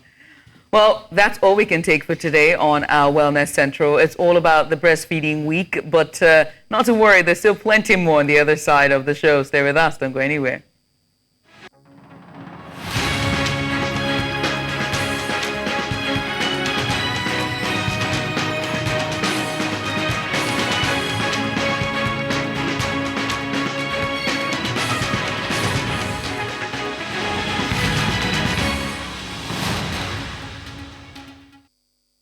Hello and welcome to Sports Updates. I am Udoka Njoku. Now, reigning world champion Toby Amusan failed to qualify for the women's 100-meter hurdles final at the Paris Olympics. The sprinter's elimination came as a shock to many who had high hopes for her performance in the event. Amusan, who has been a dominant force in the hurdles in recent years, finished 9th overall in the semi-finals, just missing out on a spot in the final. The Nigerian athlete's elimination was by the smallest of margins, with only the top 8 runners advancing to the final.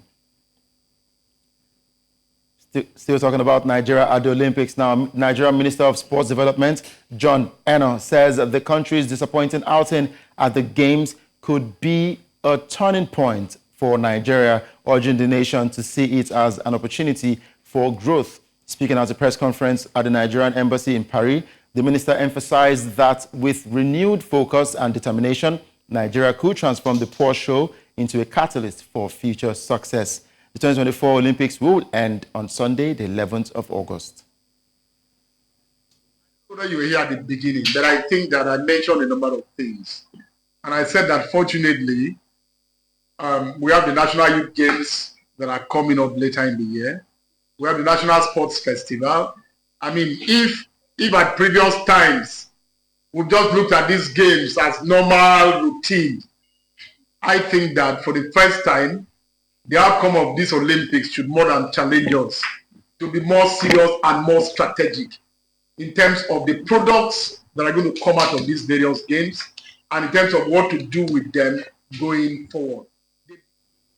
Of course, Nigerians are hopeful that going forward, sports in Nigeria, most especially athletics, will be improved upon despite the dismal outing at the Paris 2024 Olympics. Still talking about the games, in the men's 4x100 meters relay final, Canada charged to a gold medal in 37.50 seconds. South Africa sprinted to silver in 37.57 seconds, and Great Britain picked up another bronze medal in 37.61 seconds.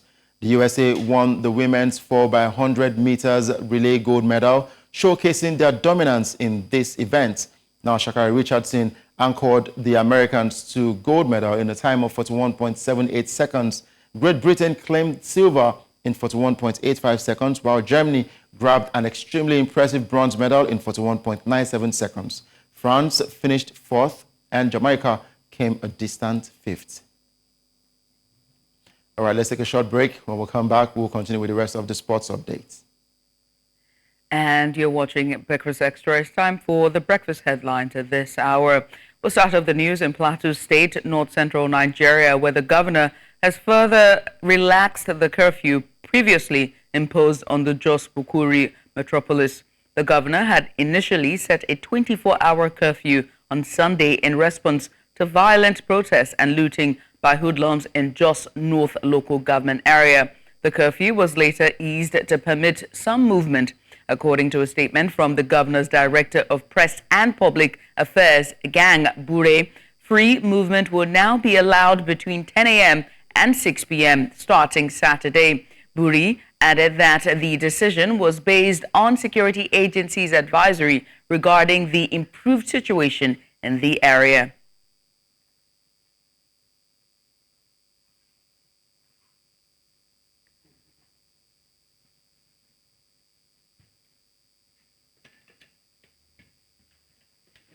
Let's also tell you that a former commissioner for technical education in Delta, Joanne Oyemichi, who was kidnapped 10 days ago from her church in the state capital, Asaba, has regained her freedom. The kidnapping incident had resulted in the deaths of a policeman and a civilian. The spokesperson for the State Police Command, Bright Edafe, confirmed the former federal lawmaker's release but did not provide details.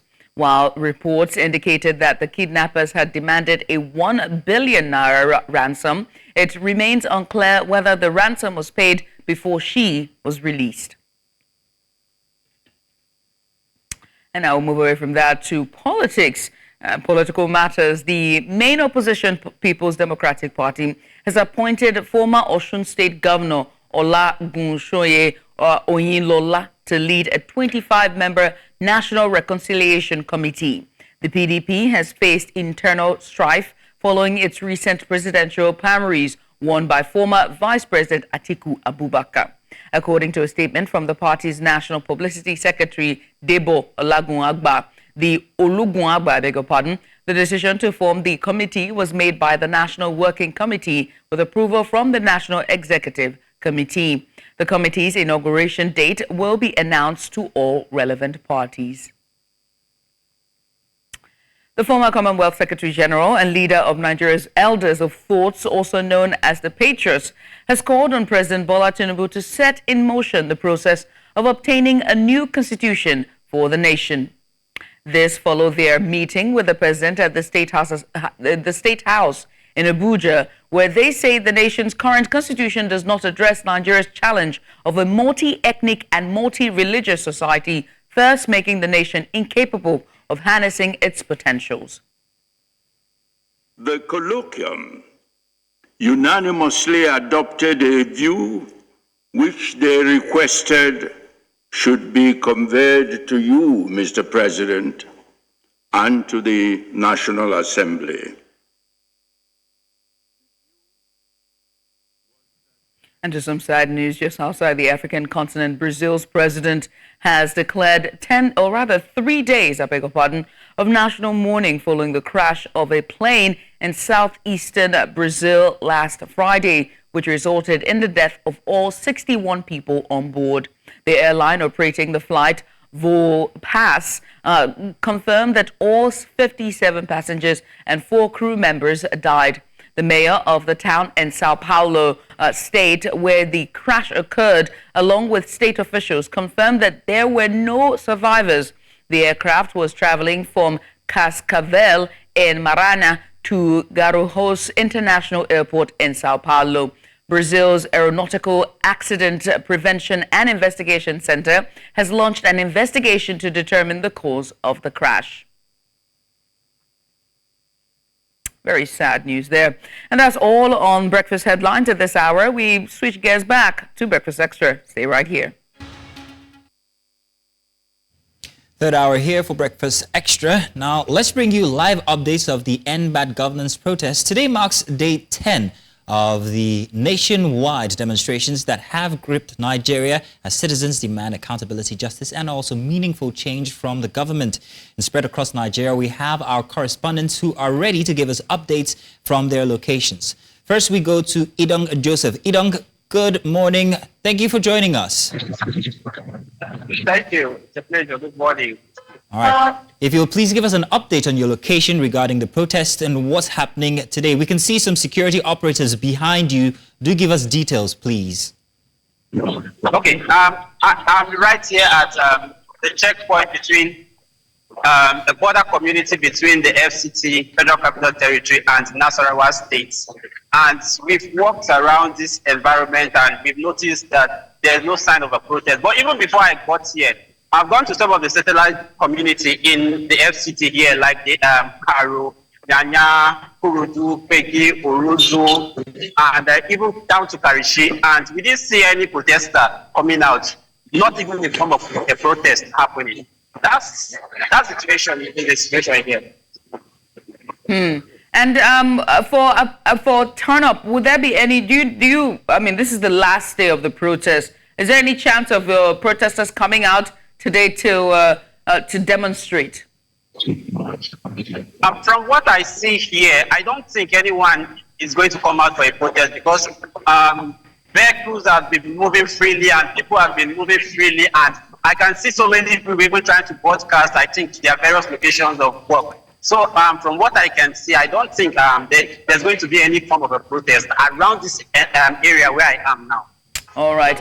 Well, many thanks. We'll definitely come back to you for more live updates as the day unfolds. We appreciate you for doing this with us.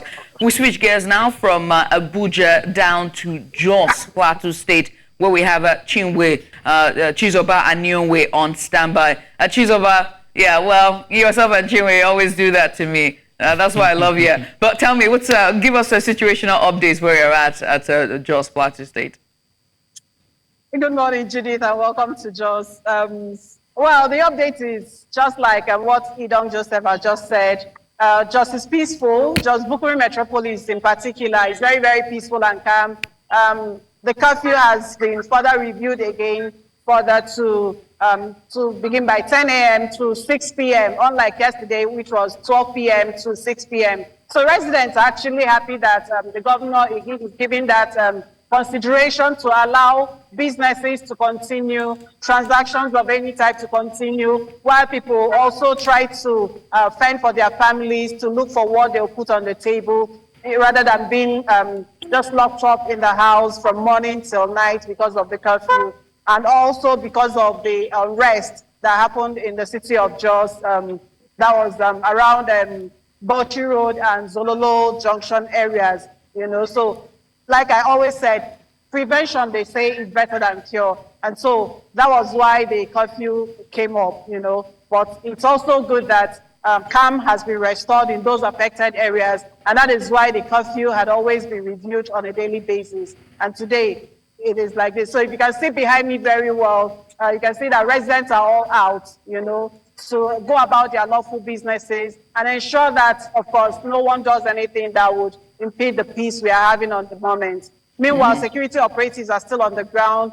I can see them around me. Unfortunately, you can't see beyond this that you're seeing now. Yeah. So they are around men of the police force, the Nigerian Army, sister security agencies, civil defense, and all those. So everybody's going about their normal businesses. So, Chizoba, with the curfew, has this erased any concept of the protest? Or are people still perhaps maybe in some way or the other still exercising the right to protest? Well, all those I spoke with off camera actually said with what happened on Sunday and Monday in Jos, they wouldn't want to give any opportunity again to anybody to hijack or take advantage of this protest to cause further mayhem, because these few days that people had been at home because of curfew, they have lost money, they have lost resources, and they've lost so many other things. So they won't want to give anything to chance for this. So most of them I spoke with off camera said they are not even ready to come out again, even if it's going to hold. But from the look of things and where I had covered earlier on before this session, there's no sign of any protest. Actually, behind me, that's why I'm even standing here. Behind me is the popular Old Airport roundabout, and that's where the protest used to hold, So, but from what you're seeing now, there's no sign of anybody or any group gathering for any kind of protest, because we tried in the city of Jos for those 3-4 days of peaceful protest. Unfortunately, on that same 4th day, it was hijacked. And so no one will want to experience that again. And then that's very understandable. Everyone wants to protect their lives and property, especially at this time. But Chizoba, many thanks for bringing us this update. We'll definitely come back to you as the day unfolds to see the latest where you're at Jos. But again, once again, thank you. You're welcome. Chizoba Aniowe there. She's our correspondent live at Jos, Plateau State. Well, that's all of the update that we can take at this hour. We'll definitely bring up more live updates and situation as the hashtag End Bad Governance protest unfolds across the nation for the last day, day 10. And yeah. Well, coming up, our extra special. Let's take a short break, and when we get back, more about the causes, the demands, and responses to the End Bad Governance protest. Our Focus Africa today is going to be a very extra special one as we focus on what appears to be a world protest wave. Let's explore the causes, demands, and responses. As we witness a surge of protests across various countries, it's clear that citizens worldwide are voicing their frustrations and demanding change on a range of issues, from economic hardship and political corruption to social justice and human rights. And so today we delve into the driving forces behind these global demonstrations and the key demands being made and how government are responding to these widespread movements and demands. To provide us with a comprehensive analysis, we have two distinguished guests. Our correspondent, Afia Hagen, will be joining us, our international correspondent. She'll be sharing insight from the ground, detailing how these protests are unfolding in different regions and also the common threads connecting them. Also, Makomberero Haru Zivishe, a political analyst who will help us understand the broader implications of these movements, including potential impacts on international relationships and domestic policies. But before we go to our two distinguished guests, one of them who works for us, Afia, let's also move now to Ojota, where we have our correspondent, that is Igbalani Omani, who is going to be giving us an update on the situation in Ojota currently. Ni, good morning. Good to have you here on Breakfast Extra. Do tell us what exactly the situation is in Ojota now.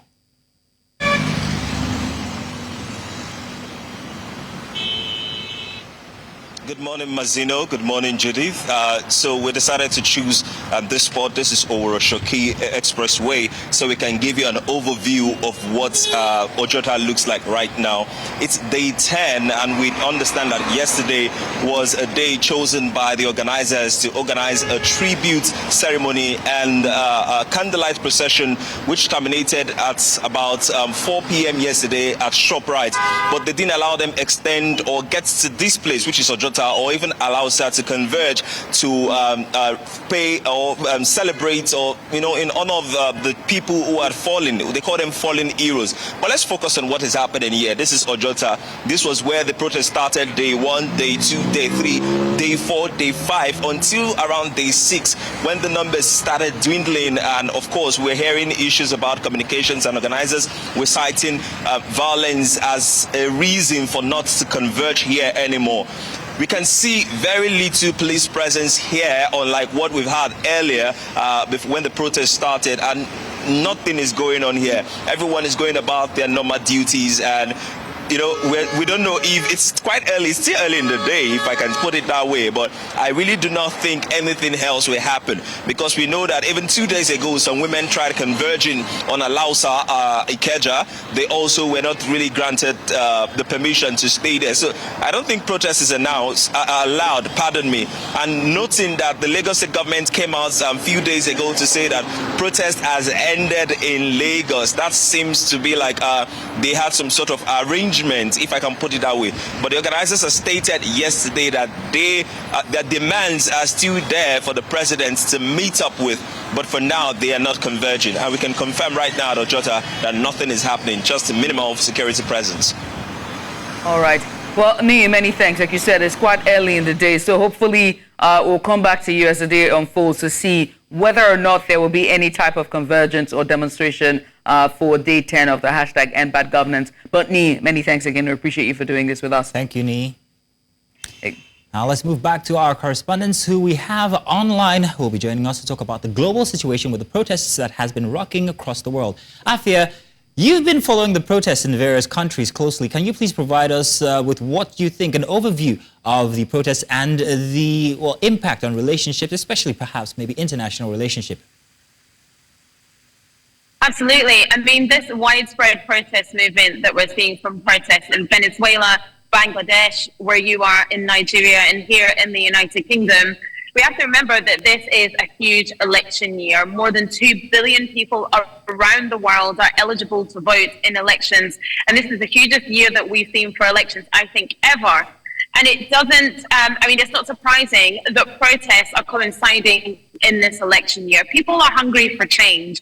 If you look at the End Bad Governance protests in Nigeria, that's about ending bad governance. It's all there in the name. If you look at the protests in Bangladesh, that's about an old government rule that made it really easy for people who have previously worked in government to have those government jobs, people who have done things for the country, who perhaps served in the army, and young people weren't able to get those good government jobs that have great pay. In Venezuela, for instance, the protests were after an election that lots of people feel have been stolen. Here in the United Kingdom, we have a different issue. We have had a government for the past 14 years that has thrived on polarization and division, and that has given credence and given oxygen to the birth of the far right, which means that when we had a terrible stabbing attack a couple of weeks ago here in the United Kingdom, the far right jumped on that, blamed Muslims, asylum seekers, none of which were involved in that incident, but took it as an opportunity to riot. So it's all about disquiet, it's all about unrest, it's about poverty, it's about economic challenges that people are facing around the world, and they've decided to take to the streets to protest. And let me ask you, Malcolm Borrero, about, just from a political standpoint, about this movement. Afia said that it reveals, the discontent that the people have with the government. What do you say to that in terms of the current international political climates and societal tensions that we're seeing?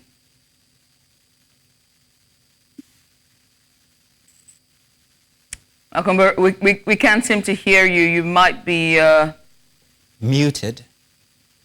Can you hear me now? Loud and clear. Thank you. Oh, all right. That's great.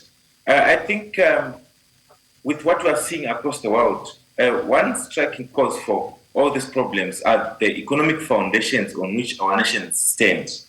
And this is staggered by, it depends with whatever part of the world we are or region we are. But if we go, for example, to Africa, the situation is different from, like in Southern America or in Europe. But if I'm to go to Africa, where there are many protests happening right now, you'll find that the economic foundations upon which our nation stands are exclusive. We'll find that there are a few who are getting richer and richer, and the majority which are becoming poorer and more poorer. And this is due to reasons. For example, if we check that why current governments are failing to adapt, and it's because they can't understand that by 2030, Africa, about 60% of the continent's population will be under the age of 25 years. And, 42% of the world's youth will be Africans. So this is a new generation that is demanding a space, a new generation that is not demanding something more special, but it's just, the promise that we were told that democracy is about the views of the majority and also respecting the views of the minority. But then the views of the majority are no longer respected. Go to Kenya, you find they come up with a financial bill, a new finance bill, and which makes them to increase taxes. But they're doing it in an environment where there's high corruption, where the rich are living in opulence. Go to, for example, a country like Nigeria, one of the most, gifted in terms of population and resources and human capital. But people are living in poverty. People, what the government policies are not making sense to the ordinary person. Go to countries like Zimbabwe, they have had diamonds, one of the biggest deposits of diamonds, gold, and all other minerals, name it. But we see every day, we see headlines of corruption, the gold mafia scandal. We see corruption scandals headlining the day. And this shows that the majority of the people who happen to be young people are excluded. They are not benefiting. Democracy is not making sense to them. Policies are not making sense to them. It shows that they are more like economic aliens in their own country. They are like treated as foreigners, as second-class citizens economically, as second-class citizens when it comes to also decision making. They are not included in the construct of policy and decision making. And their demographics, which is now the majority, and democracy is about the majority views also, while it's protecting the minority. The majority views of the young people are not considered. Check in Bangladesh, the quota system in terms of employment, it was about the older generation, the veterans, but the students who are young, who are innovative, who have, are in the most productive part of their lives, intellectually and also physically, they are being excluded. That's what is causing this, protest, and this is behind the demands of this protest. And we are seeing, even in terms of the response, because what we can say is this protest by young people and demands for inclusion and demands for progressive reforms looking into the future. This is a pushback more, Yeah, I mean, Makambo, one thing you stated there was how the people who are clamoring for change are of the younger generation and they are being removed or they feel removed or not included in this situation of governance. But let me come to you, Afia. From your perspective, what are some of the most striking similarities and differences in how, this protests are being organized across, different countries and carried out across this different continent regions as well? I think what's really pertinent about this situation is the use of social media, whether wrongly or rightly. Social media has played a huge part in why these protests have taken place in the first place and how they are organized. In Bangladesh, there was actually a crackdown on the internet and mobile service providers because those were the mediums that were being used to organize. And again, yes, it is mostly young people using hashtags to get people in place. Here in the UK, we have seen how social media has played into this in a really negative way, because the attack that happened in Southport, the stabbing of those three, of a group of girls that resulted in 3 of them dying, was falsely written on social media that was perpetrated by someone who was Muslim, who was asylum seeker, who had arrived in the UK illegally on a boat. There was even a picture circulated of a man who had nothing to do with this attack. Now, once that was on social media, it went viral and it was picked up by several agitators who then spread that. More people picked up on it, the right wing picked up on it, and then they used that as an excuse to organize themselves to riot. We had locations put out last week on Wednesday of where the right wing were targeting, and that was spread through social media, mostly through Telegram. So social media has played a huge part in all these protests, in the organizing of protesters. Even today, where I am in South London, there's going to be an anti-racist, anti-fascist, anti-Semitism, and a protest against Islamophobia, and that has been organized on social media. So social media has played a huge part in all of these protests, whether instigating people to riot or organizing people to protest against the riot.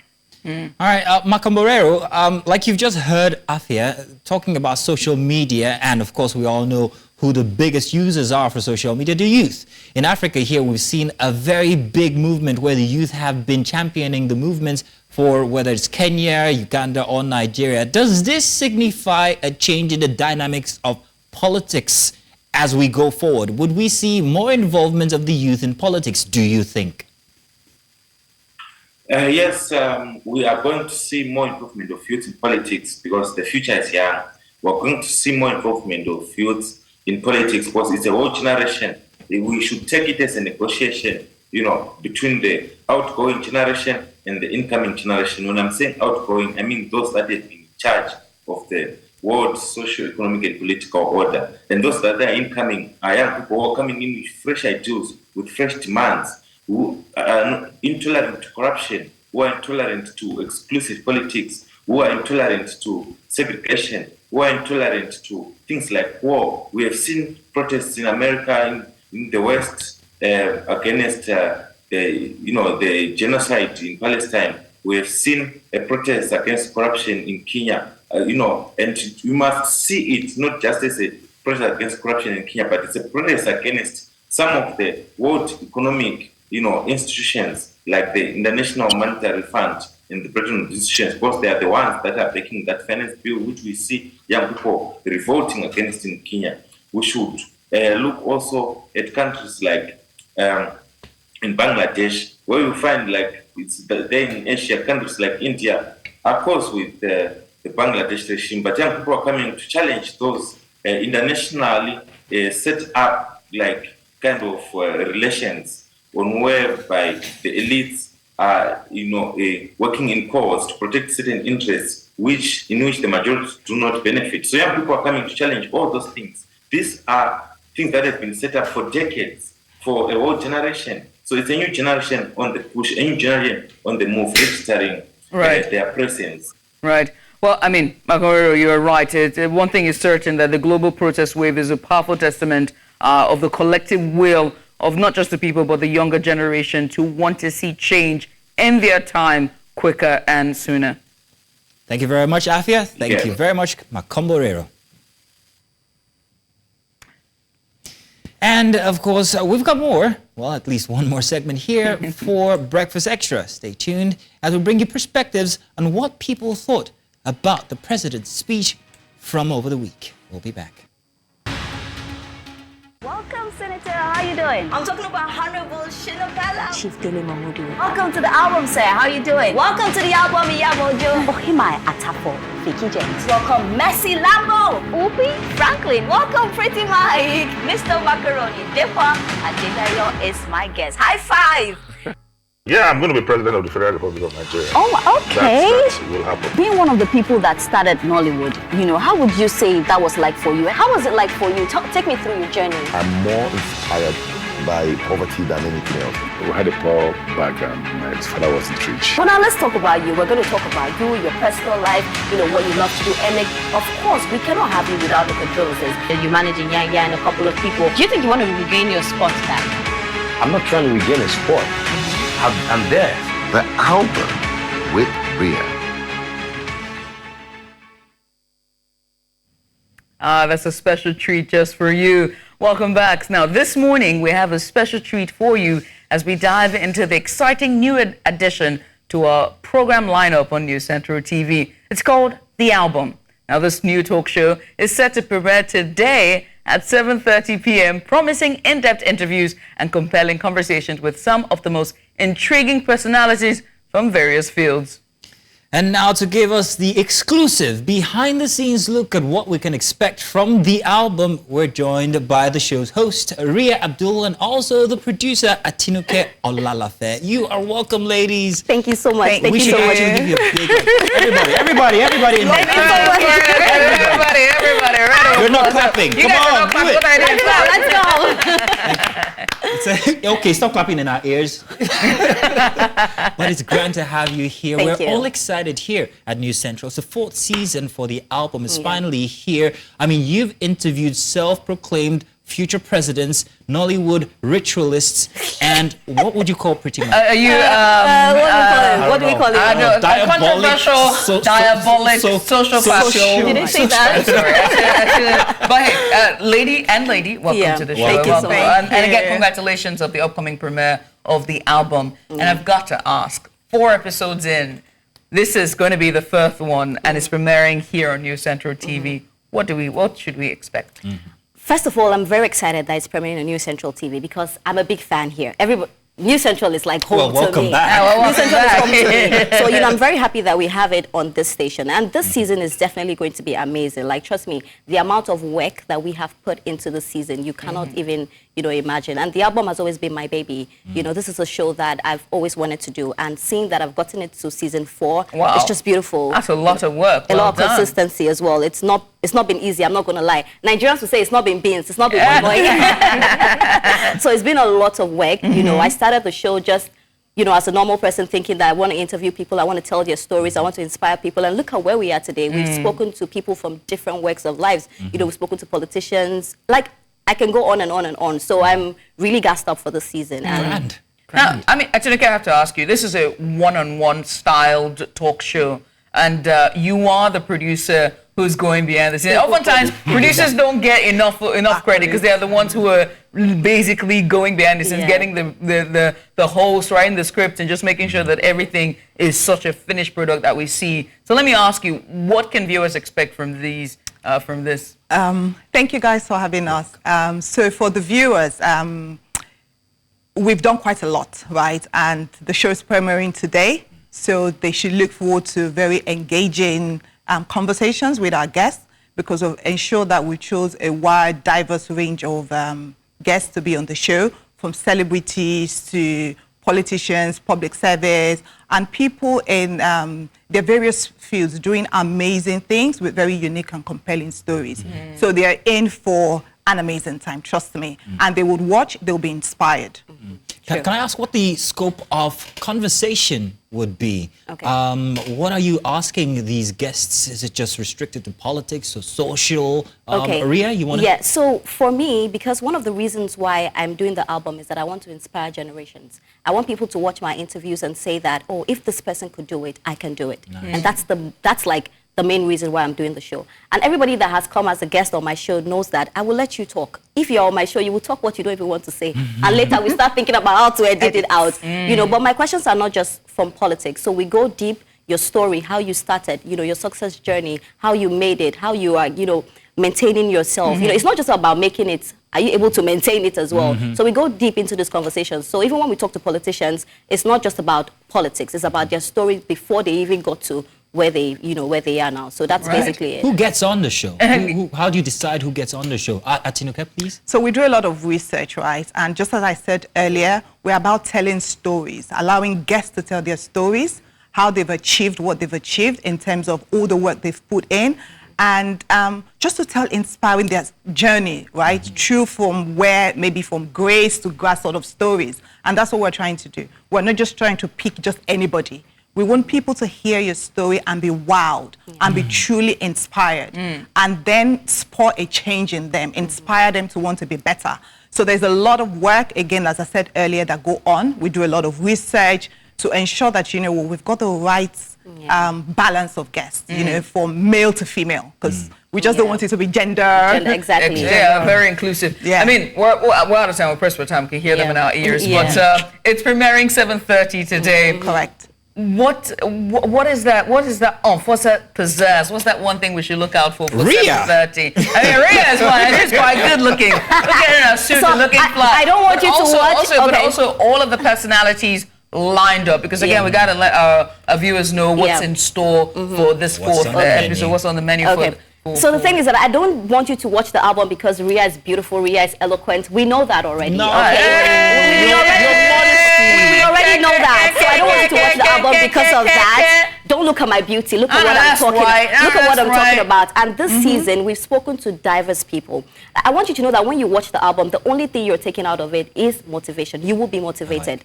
There's no way, I'll tell you quickly, Vicky James' interview, I had over 5,000 comments on people telling me that Ria, because of her story, I'm going to do better in life. Wait, where? Where was this interview? On YouTube. It's been on YouTube from before. We shouldn't actually let people know. Exactly. So it was on YouTube. And I had over 5,000 comments just telling me how they're motivated by listening to Vicky James' story. So that's what we're doing as well with this season. I want you to watch and tell yourself that once you think it, you can do it. I want you to listen to stories of people that I've interviewed, people that have gone through it and they finally did it. And you tell yourself that this person doesn't have 3 heads. If this person did it, I can do it. So that's one of the main reasons why I want you to watch the show, learn, and just make sure that you take something out of it. Oh, well, there you go. While Ria is going to be telling us about the guests you're going to be interviewing, what we want to know about you. I hear a slight accent. I don't want to ask where you're from. I'm just going to ask you one question.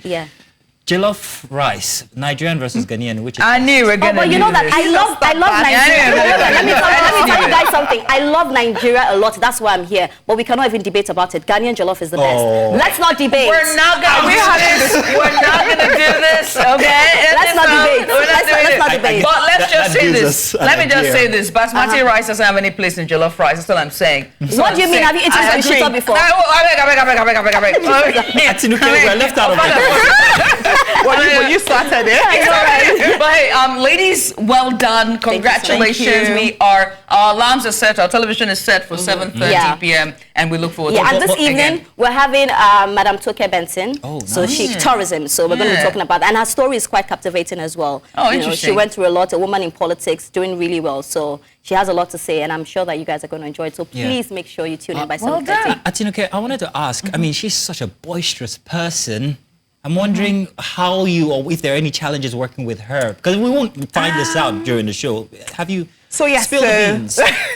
So it's been quite challenging for me, There right? you Because go. this is like my first debut producing a show. So, and it's also interesting at the same time. Interesting because, I mean, Rhea, once I met her, the first day I met her, there was just this attraction, right? This connection.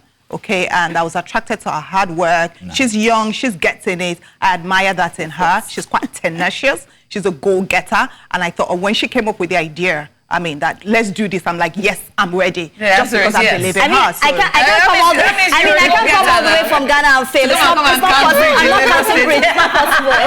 Ladies, I want to say thank you. Thank you so much. Once again, Rhea Abdul, the host of the album, and of course, Tinuke Olalafe. She is the producer for the album. Catch the album on New Central TV, 7:30 Saturday morning. It's going to be live. So, sorry, Saturday evening, 7:30 p.m. this evening. So set your alarms and go watch it. Well, for myself and Mazzino, it's the end of the show. We love you. Thank you.